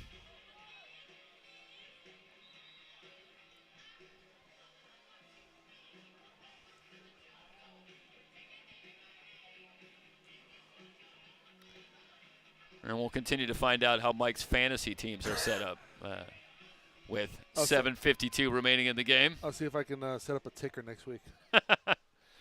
Can you at least bring in like the waiver wire, and we'll we'll go over it here in the fourth quarter if the issue has largely been decided. I'll tell you, that would be a good interactive, good little interactive poll. I feel like that's the next evolution here for SoCalCollegeSports.com. It's something of more of an interactive experience where people can. We need a poll. Yeah, and we'll take in your latest waiver wire decision about who to pick up. We'll let the fans make the choice. I'll tell you, the way fantasy football has gotten to be right now, I would take the advice. Some people out there really know what's going on. I'm not one of them. And then how are you in 3 or 4 leagues and making money? It's called degenerate. Degeneracy? Miles still in the backfield, dragged down at the line. And again, next week on SoCal College Sports, we'll have 4 games. 4-bagger. 4 a.m. And I'm not just talking about my Monday Night Scratch League. 4, that's it for you? Which also starts this week.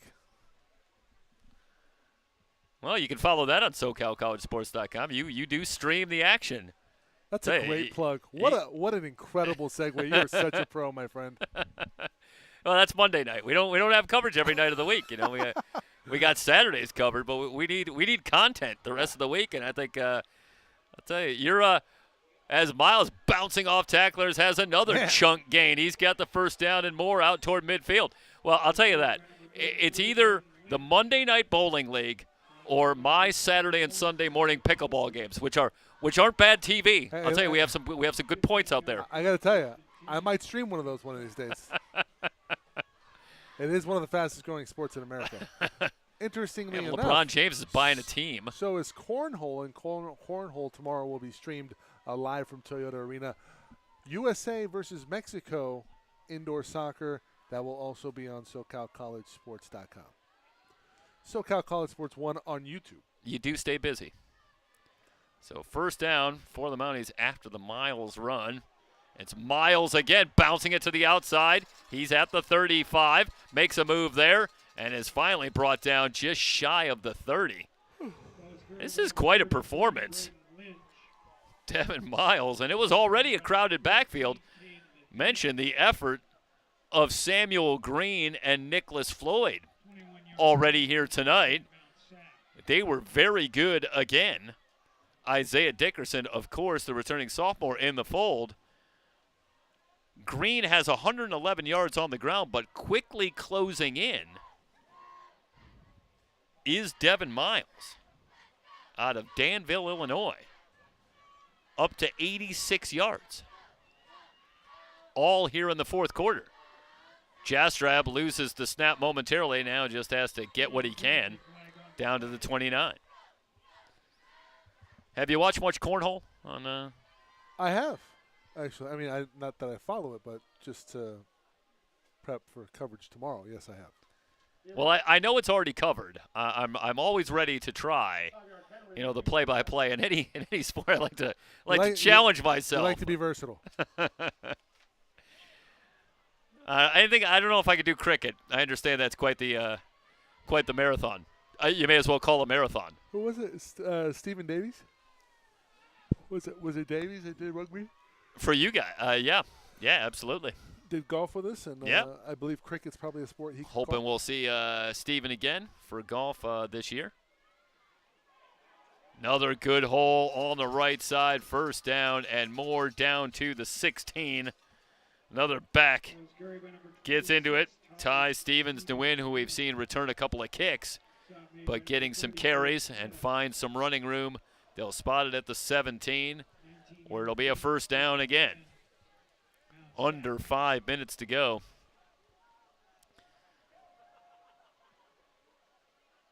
Mike, I'm trying to remember, but is it possible that the Mounties have scored on every drive that they've had the ball here tonight? I don't think we've seen their punt team tonight. And there's no turnovers. And they're back in the red zone as Stevens to win, trying to twist his way out of a tackle, picks up a couple. Well, this is a team that's still in Ventura that's trying to find some cohesion.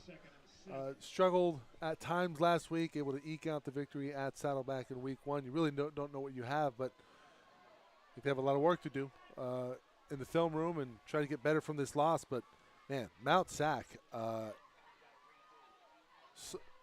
move over number 1 in the South. Riverside has somebody right on their heels. They bludgeon you in the trenches, and they got some pretty skilled quarterbacks to get the air out the football. Yeah, in each week they've done it in vastly different ways.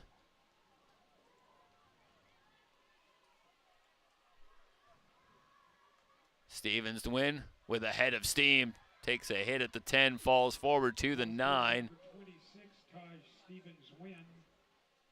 Stop made by number 54, Papina. Taking a look at that National Central. And Mount SAC with Golden West and Long Beach, Cerritos, Citrus joins. So some reshuffling of the conferences for those who might not be aware as Riverside moves to the south. Along with Fullerton. Stevens to win, straight ahead. Inside the 5, a flag comes in as we're under 3 minutes to go. We go back to the scores from earlier today. An impressive victory at home for Riverside in their home opener, 40-15. East Los Angeles holds on against Allen Hancock, 25-20. And see the El Camino win as well, 35-24. And we'll see El Camino later in the year here at Ventura. On the defense, number 95. Half the distance, automatic first down. Penalty against Ventura. Goes against Frank Washington. They'll mark off a couple of yards, and the Mounties 2 yards away from staying perfect. Scoring on every drive here tonight. Well, it was a mild eyebrow raise to see the Mounties win the toss and not defer and elect to just immediately take the ball. Stevens to win. Down to the goal line and in for the touchdown.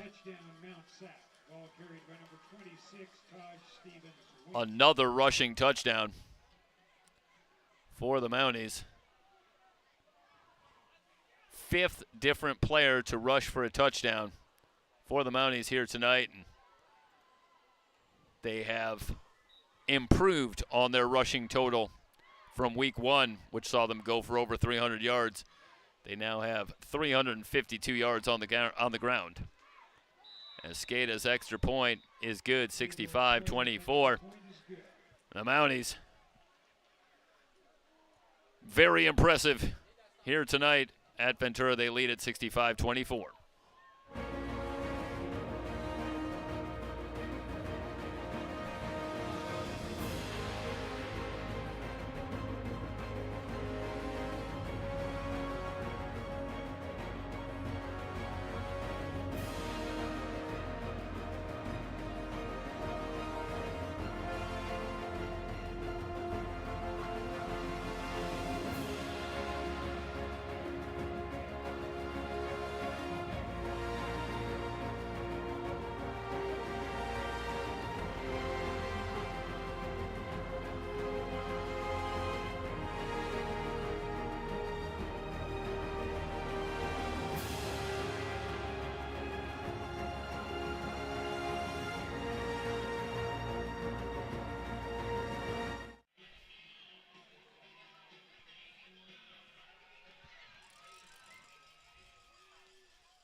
Deep kick.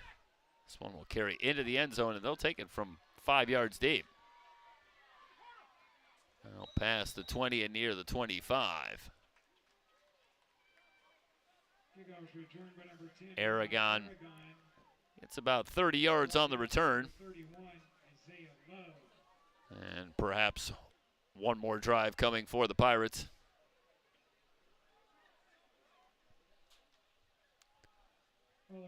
They'll spot it at the 23.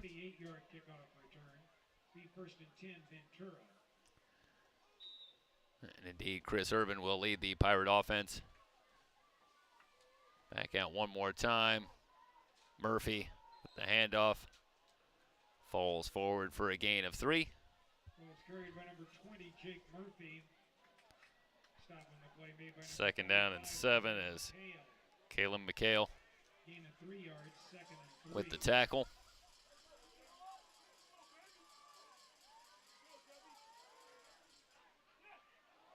Throw over the middle, bounces up in the air, and it's caught into Mountie territory.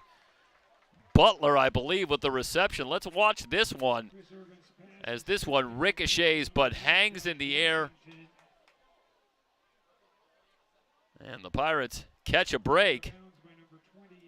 Yeah, hard to say. It looked like that might have went off a helmet. 1st and 10 from the 40-yard line.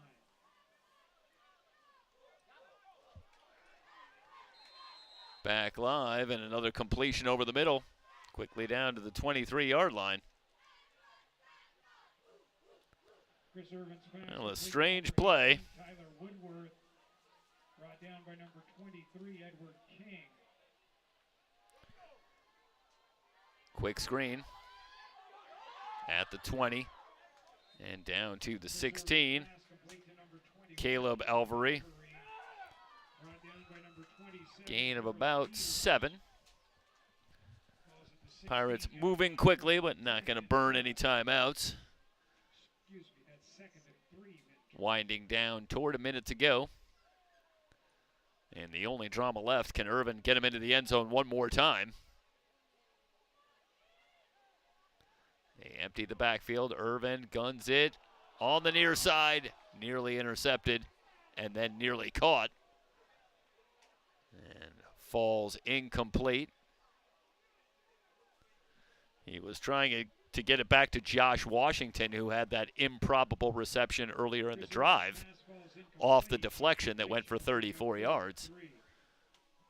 3rd down and 3, 53 seconds remaining in this one. Again, the Pirates back at home next week here on the VC Sports Network, taking on Cerritos. Another hurdle attempt, good enough for a 1st down and down to the 9-yard line.